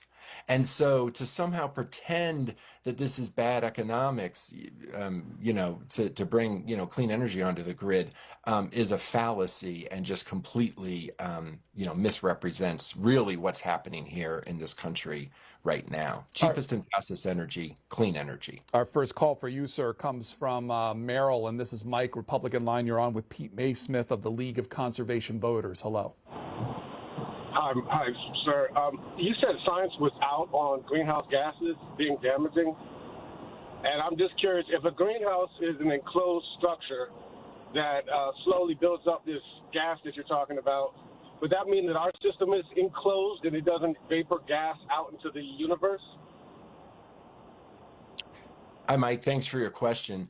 In essence, yes. Obviously, we know that greenhouse gases are trapped here in our atmosphere. That raises temperature.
thanks as well to Secretary of the Treasury Scott Bessent and Secretary of Commerce Howard Lutnick for being here, wherever you may be. Oh, there you are. Hello, fellas. I missed you. Today, Apple is announcing that it will invest $600 billion, that's with a B, in the United States over the next 4 years. That's $100 billion more than they were originally going to invest. And this is the largest investment Apple has ever made in America and anywhere else. And it's just an honor to have you. As you know, Apple's been an investor in other countries a little bit. I won't say which ones, but a couple. And they're coming home. $600 billion. It's the biggest there is. The company is also unveiling its ambitious new American manufacturing program, which will bring factories and assembly lines across our country all roaring to life. Areas that were not doing so well are doing very well. We have about $17 trillion coming into the United States, which is more than ever before. That's never even come close. There's never been anything like it. Even you, that's even a lot of money for you. But we have commitments of more than $17 trillion. That was as of a couple of weeks ago. These investments will directly create more than 20,000 brand new American jobs and many thousands more at the Apple suppliers like Corning, Broadcom, Texas Instruments, and Samsung, who all deal in that world. As part of this historic commitment, Apple will massively increase spending on its domestic supply chain for the iPhone and will build the largest and most sophisticated smart glass production line in the world in Harrodsburg, Kentucky, which is a great, actually, I did very well there. I like it because I see I did very well there. I did very well in Kentucky, but it's a great place. You're going to be very happy. I thought maybe while we're up, I'll interrupt my own speech by you might show them a little bit about the product that you're going to be doing in Kentucky, Tim. Absolutely. Do you mind if I step up? Yes, please. This box was made in the U.S., in California, and this glass comes off the Corning line. It's engraved for President Trump. It's a unique unit of one. It was designed by a U.S. Marine Corps corporal, a former one, that works at Apple now. That's good. He's done well. Designed it for you. And the base comes from Utah and is 24 karat gold. And it sits, I'll take the liberty of setting it up. Wow.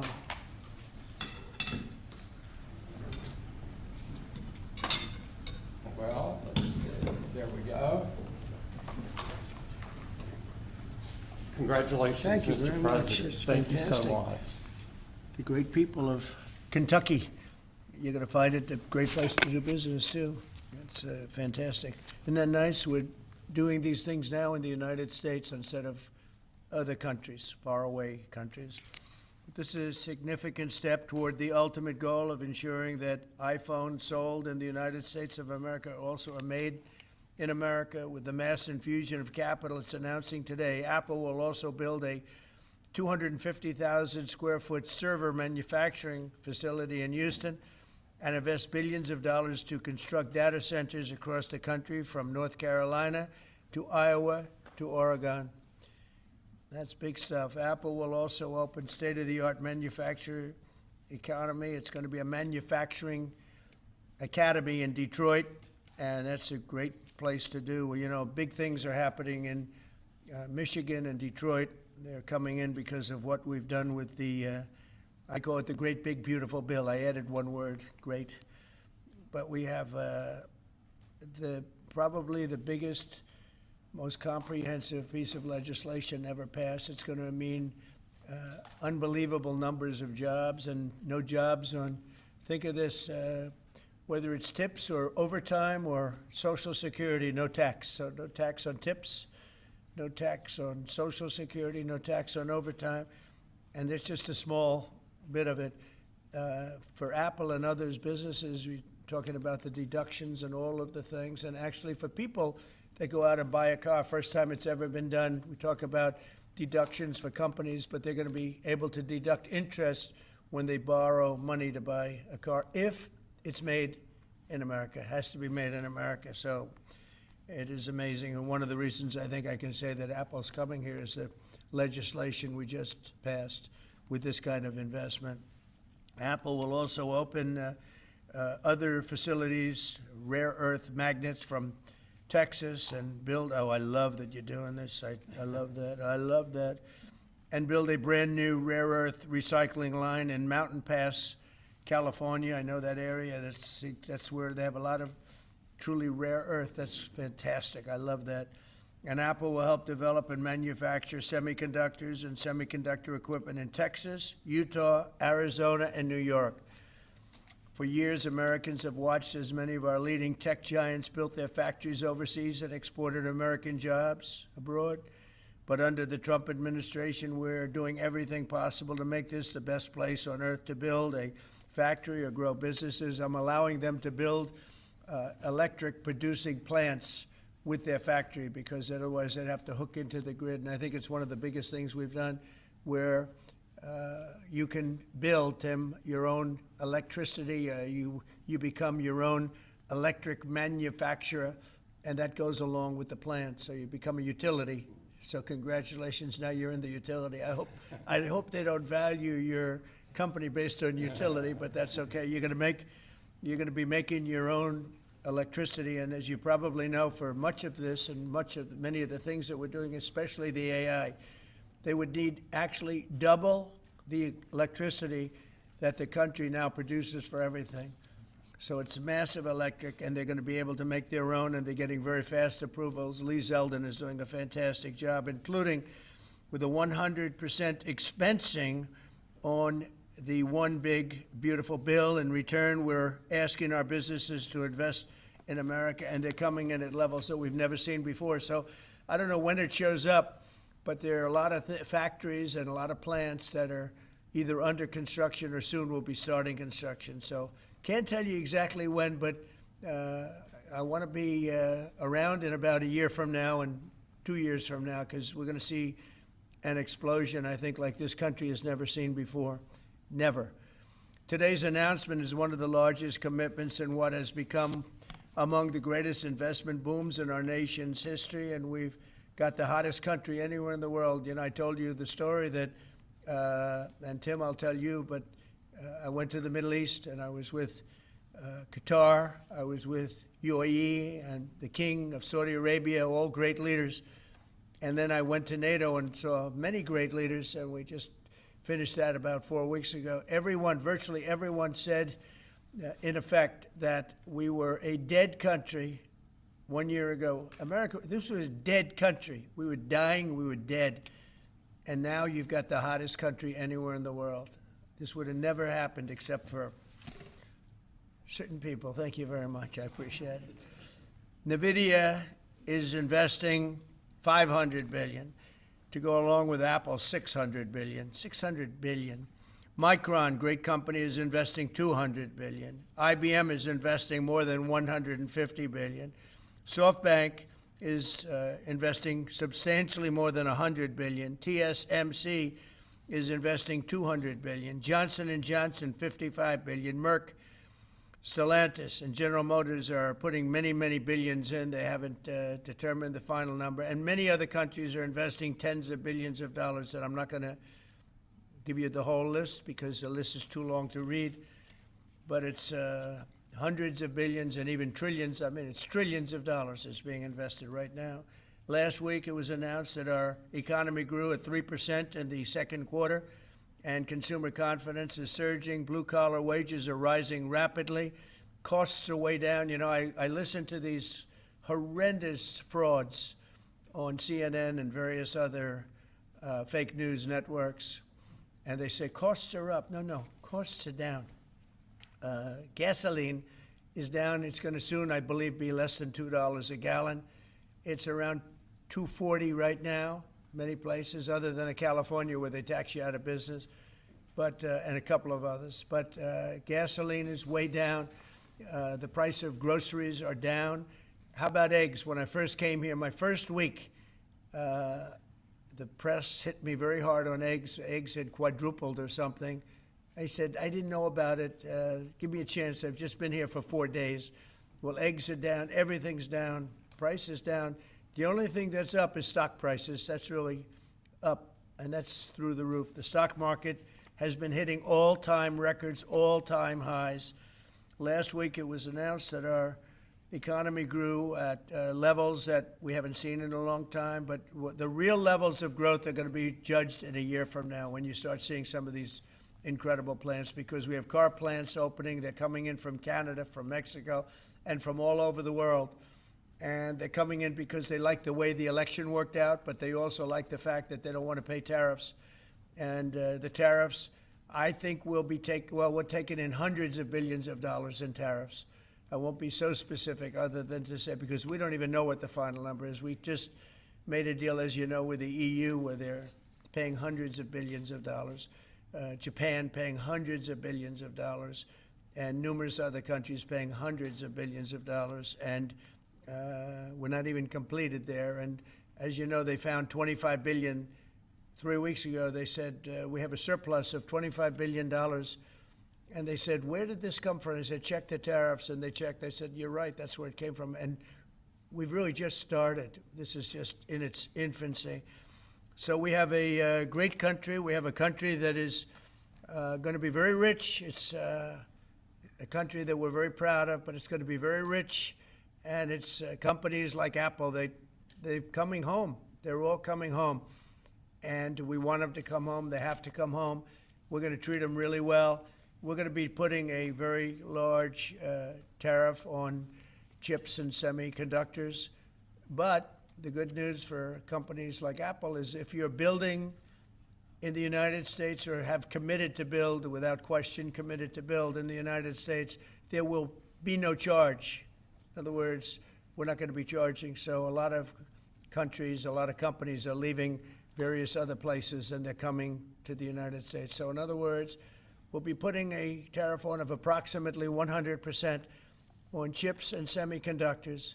But if you're building in the United States of America, there's no charge, even though you're building and you're not producing yet in terms of the big numbers of jobs and all of the things that you're building. If you're building, there will be no charge. So I just want everyone to know that. And I didn't even tell you that inside. We discussed the concept, but I didn't. So it's a big factor. So 100% tariff on all chips and semiconductors coming into the United States. But if you've made a commitment to build, or if you're in the process of building, as many are, there is no tariff. Okay? If for some reason you say you're building and you don't build, then we go back and we add it up, it accumulates, and we charge you at a later date. You have to pay, and that's a guarantee. So that's a big statement, and I think the chip companies are all coming back home. They're all coming back. You know, we started with Intel, and gradually Intel was just taken over the coals. They were taken to the cleaners, frankly, and moved to other places, in particular Taiwan. But I think a lot of those companies are coming back, and they're coming back very rapidly. So that's a big statement. 100% tariff. I want to thank you very much. Tim, would you like to say a few words about your company, please? Good afternoon, everyone. Mr. President, thank you very much for having me here today. You've been a great advocate for American innovation and manufacturing, and I'm grateful for your leadership and your commitment. That's a commitment we share at Apple because American innovation is central to everything we do. Our products are designed here, we're hiring and growing here, and we support 450,000 jobs with thousands of suppliers and partners in all 50 states. Earlier this year, we made our largest ever spending commitment, $500 billion to the U.S. over the next 4 years. Results. Earlier this year, we broke ground on a new AI servers, and just last month, the very first test unit rolled off that factory's line, proudly made in America. President Trump shared some kind words about that work, but he also asked us to think about what more we could commit to doing. And Mr. President, we took that challenge very seriously. I'm glad to be here with you today, and I'm very proud to say that today we're committing an additional $100 billion to the United States, bringing our total U.S. investment to $600 billion over the next 4 years. As a part of this, we're launching Apple's American Manufacturing Program. It will spur even more production right here in America for critical components used in Apple products all around the world. And we're thrilled to announce that we've already signed new agreements with 10 companies across America to do just that. First, with today's announcements, I'm proud to say that Apple is leading the creation of an end-to-end silicon supply chain right here in America, from design to equipment to wafer production to fabrication to packaging. In Texas, we're working with manufacturers like Texas Instruments, Global Wafers America, and Applied Materials. We're working with Amcor in Arizona and Broadcom and Global Foundries in New York. Thanks to President Trump's vision, and with his help in his first term, we also led the way to bring TSMC to Arizona by committing to be their first and largest customer. Today, they're producing tens of millions of chips for Apple using one of the most advanced process technologies in America today. We're going to keep working with our suppliers to move even more of this incredibly advanced work to America. And this year alone, American manufacturers are on track to make 19 billion chips for Apple in 24 factories across 12 different states. Second, we're committed to buying American-made advanced rare earth magnets developed by MP Materials, which will become part of Apple's devices shipped around the world. MP is the only fully integrated rare earth producer in the United States, and with this partnership, they'll be significantly expanding their flagship facility in Fort Worth, Texas. We're also thrilled to work together on a cutting-edge rare earth recycling line in Mountain Pass, California. And third, in Kentucky, we've worked with our partners at Corning to build the world's largest and most advanced smartphone glass production line. And I'm pleased to announce that very soon, this is for the first time ever, every single new iPhone and every single new Apple Watch sold anywhere in the world will contain cover glass made in Kentucky. In addition to the American Manufacturing Program, we're also significantly growing our investments in AI, including expanding data center capacity in North Carolina, in Nevada, in Iowa, in Arizona, and Oregon. So we're going to keep making investments right here in America. We're going to keep hiring in America. And we're going to keep building technologies at the heart of our products right here in America. Because we're a proud American company, and we believe deeply in the promise of this great nation. Thank you all, and thank you, President Trump, for putting American innovation and American jobs front and center. Thank you, sir. Great honor. Thank you. Very much. Thank you. Appreciate it. What a job he's done. What a job. Incredible. I want to thank you very much, and thank you, JD, for helping along. Good job. Really good job. Any questions, please? Mr. President, Yes. you promised on the campaign trail to bring forth a manufacturing renaissance. You just mentioned $17 trillion in your first 7 months or so. Right. Can you talk about how an investment like this, all the other ones that you laid out, will positively impact the millions of Americans that trusted you with their vote? Thank you very much. It changes our country. I mean, our country is a very different country than it was 6 months ago. And people like Tim are coming. We had Micron in yesterday. We had all of the big, great companies that you read about, you don't know about, but you read about. Many of them were making products outside of our country. Foolishly, we lost them. If we had the right person sitting in that seat, that would have never happened 20 and 30 years ago. When you look at the chip business, it would have never left our shores. We had 100% of chips originally, and then we slowly got taken down to nothing. We have the biggest chip companies, to both of them, but we have the biggest in the world coming in. They're going to Arizona and beyond. And we're going to have, in a short period of time, we'll be up to almost 50% of the chips from starting in nothing. And that's something. But we have the greatest companies in the world coming into our country. And that means jobs, and it means wealth. And wealth means security for our people. Okay? Brian? Yes, sir. Congratulations on this investment, President Trump. And Thank you. What a great example of putting America first. What does the labor force look like to fill these jobs that you have? Do we have enough skilled American workers to fill these? Well, we do have a lot of workers, and we have a lot of workers that hadn't been looking for work because they were disincentivized, frankly. And people like Tim have tremendous schools and training centers that they build along with a lot of their big plants where they train people on whether it's glass, like in Kentucky, or computers, or whatever they might be doing. It's a complex world, and they train people, and they do a great job. So it's a whole new workforce. Now, we have a lot of them in energy because, you know, they've always liked energy. As you know, coal has opened up and opened up big. We brought it back and brought it back in a very large way. You know, China's right now building 58 coal-fired plants, 58 big ones. And here we were saying we don't take coal. We have more coal than anybody else in the world. We have more oil and gas than anybody else in the world. But we have tremendous energy jobs, and the energy, as you know, we're booming with energy. And that's why the gasoline prices are down. Costs are down. I just hope when they watch these shows, I watch this, I won't use names because I just make them better known, that nobody knows who they are. But I watch this group of people on CNN and MSDNC too, the same thing, where they say, well, costs have gone up. Costs haven't gone up, they've gone down. I'm telling you, the thing that's gone up is stock prices, and success of our country. Our country is really, really doing well, successful. Yes, ma'am?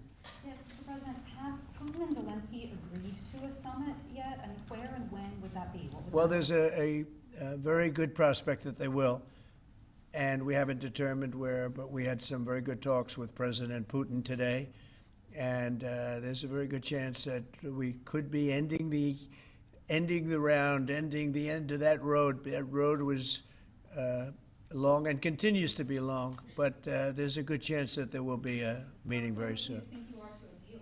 Excuse me? How close do you think you are to some kind of deal? Well, I don't want to say. I've been disappointed before with this one. You know, we've solved 5 wars, plus add to that Iran, where we wiped out their nuclear capacity for weapons. They would have had a weapon within 2 months, maybe less, and that was totally obliterated. It turned out it was a total obliteration, and the pilots and the people that did that job are really, we have the greatest armed forces in the world, but that was really something. In fact, there's a model of the plane right there. So, you got to bring that up, Susie. We have to see that. Look at this. This was just given to me. You know, we ordered brand new B-2 bombers.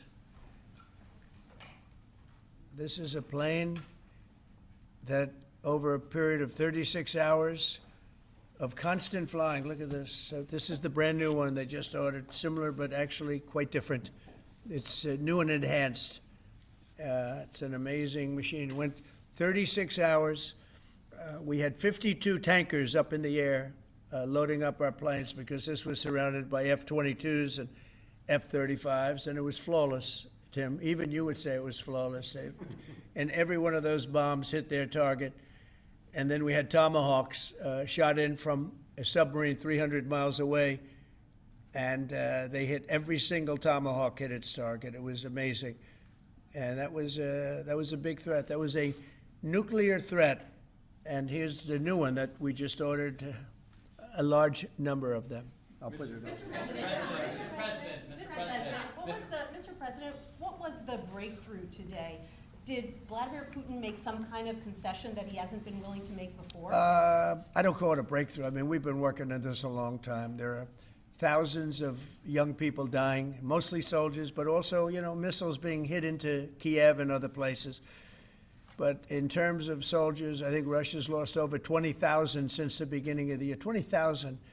And I guess the estimate for Ukraine is about 9,000. It's a terrible situation. We want to get it stopped. You know, we don't have American soldiers there, but I feel I have an obligation to get it stopped. This was not my war. This war would have never started, not even a chance. And it didn't start for 4 years. It went 4 years and didn't start. But this is Biden's war. This was on his watch And, you know, it's funny, we had, no land was taken from Trump. It was taken from Bush. It was taken from Biden. The whole thing they would take from Biden if it weren't for us. But it was, and it was taken by Obama. Take a look at what was taken with all of the land that was taken. Nothing was taken by Russia from us. Not 1 ounce of land was taken. I'm here to get the thing over with.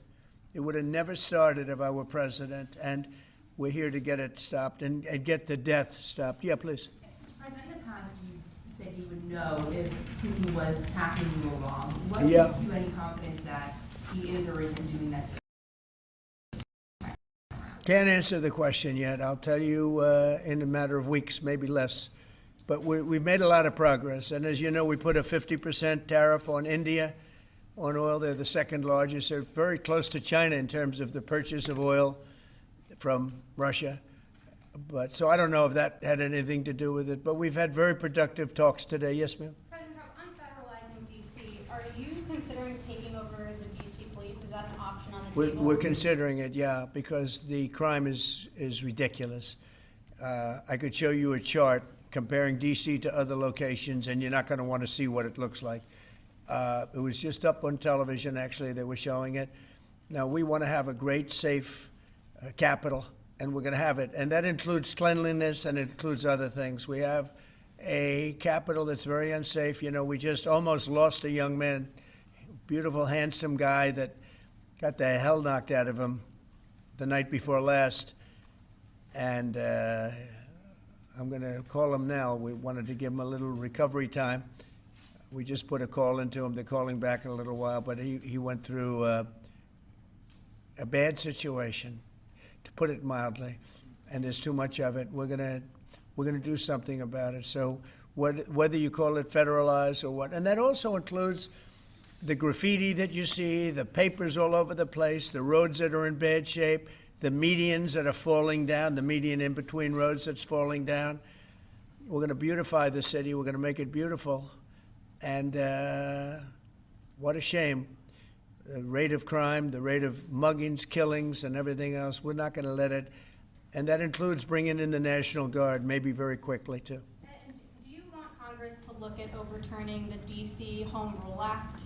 We're going to look at that. In fact, the lawyers are already studying it. We have to run D.C. This has to be the best-run place in the country, not the worst-run place in the country. And it has so much potential, and we're going to take care of it. You're going to be safe. You're going to be safe walking down streets. You're not going to get mugged. Mr. President, if you do reach a deal with Ukraine and Russia, would you drop the additional tariffs on India? Well, we'll determine that later, but right now they're paying a 50% tariff. Okay? Yeah, please. One for Mr. Cook as well. Yeah, please. Sure. The president wants a made-in-the-USA iPhone.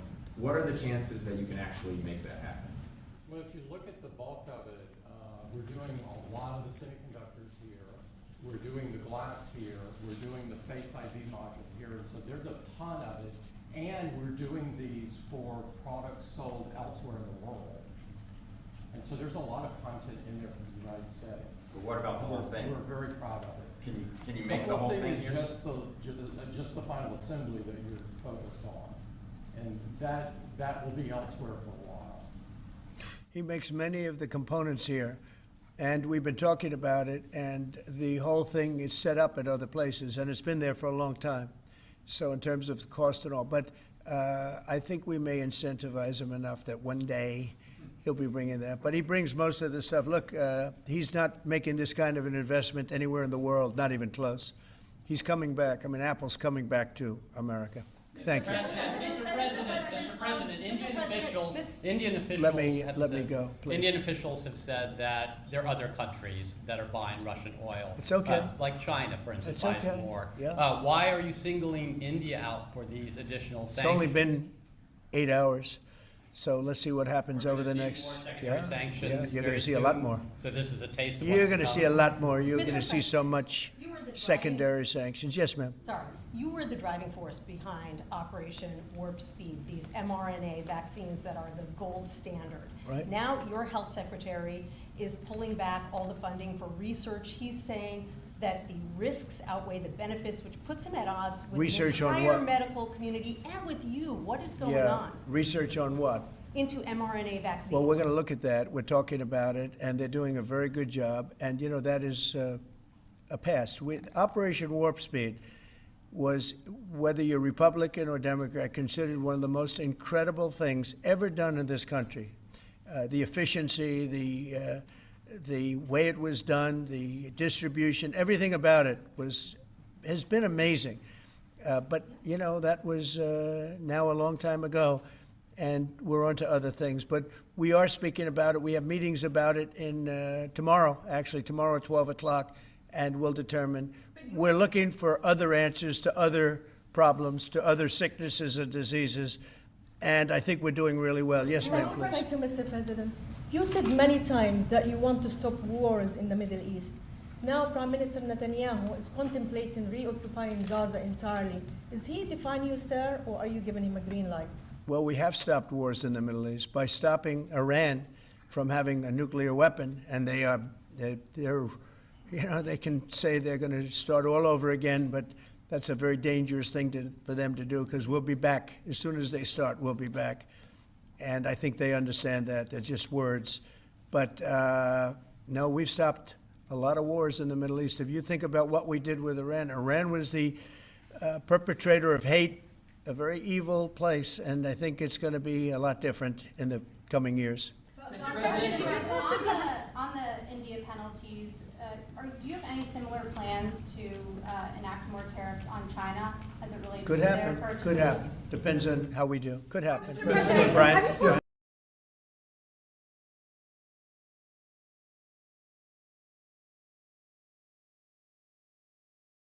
And Sirius XM. Do you think the hate Trump business model that's been in the entertainment business is going out of business because it's not popular with the American people? Well, it hasn't worked, and it hasn't worked really for a long time, and I would say pretty much from the beginning. Colbert has no talent. I mean, I could take anybody here, I could go outside on the beautiful streets and pick up a couple of people that do just as well or better. They get higher ratings than he did. He's got no talent.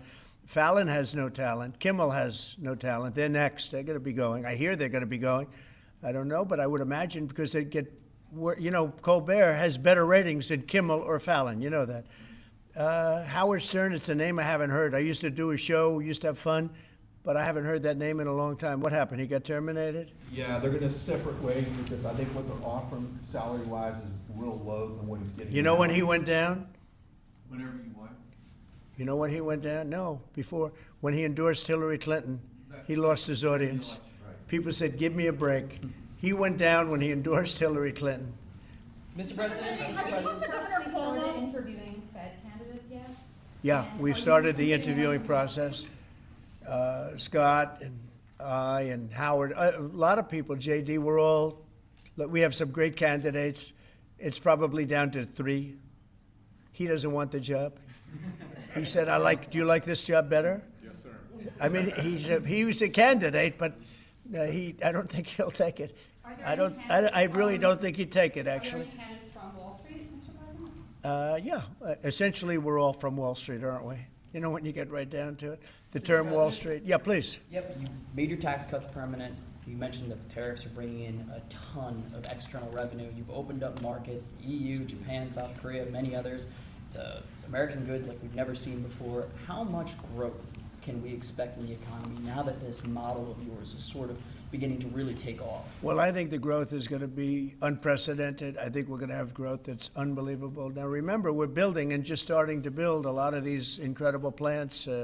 We talked about the electric facilities that we're building, the generating plants, electric generating plants. They're massive, and they're going to be great. And they're going to sell excess electricity into our grid. So we're going to be having much more electricity than we ever had. And those plants are going to be taken care of individually.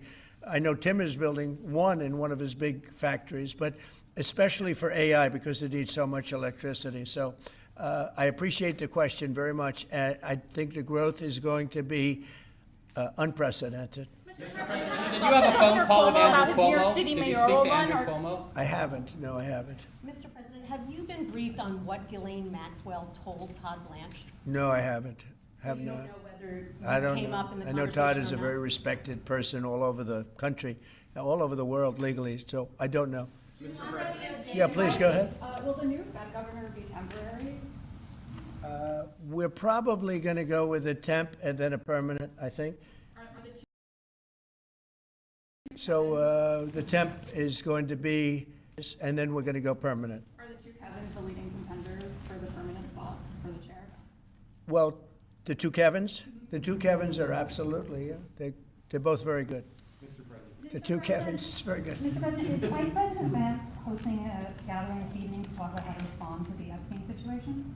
Is he working on what? Is he hosting some kind of gathering of top advisors this evening to talk about how to respond to the Epstein situation? I don't know. I could ask you that question. I don't know of it, but I think, here's the man right here. I saw it reported today, and it's completely fake news. We're not meeting to talk about the Epstein situation, and I think the reporter who reported it needs to get better sources. Look, the whole thing is a hoax. It's put out by the Democrats because we've had the most successful 6 months in the history of our country, and that's just a way of trying to divert attention to something that's total bullshit, okay? Yeah, please. A new Gallup poll says that Elon Musk is the most unpopular public figure in the country right now. I'm wondering, do you miss having him around the White House, or is that poll accurate? I don't know if the poll's accurate. I think he's a good person. I think he had a bad moment, really bad moment, but he's a good person. I believe that. President Trump, are you keeping that 10 to 12 day deadline? China facing potential secondary sanctions for Yeah. Russian oil. Them having that tariff or sanction rather or not hinges on what going forward? It may happen. I mean, I don't know. I can't tell you yet, but we did it with India. We're doing it probably with a couple of others. One of them could be China, yes. Are you keeping that 10 to 12 day deadline that you had given Russia after today's talks? Yeah, we're pretty much getting close to it right now, but we're having very serious talks right now about getting out of Ukraine, getting it settled, getting it ended. Should have never started, would have never started. If I were president, it would have never started. I want to thank Tim Cook. He's a great, great man, a visionary, a businessman, just about every quality he can have other than athleticism. I don't know about that. I'm looking at him. I'm not 100% sure about you. You're a good athlete. I'll bet you're pretty good. I think he's good at everything, but I want to thank you very much, Tim. Thank you, sir. Congratulations. Thank you all very much. Thank you. Thank you, Chris. Thanks, guys. We got the story here. Cut it out. Thank you, guys. Thanks, everybody. Thank you, press. Thanks, guys. Let's go. Let's go. Thank you.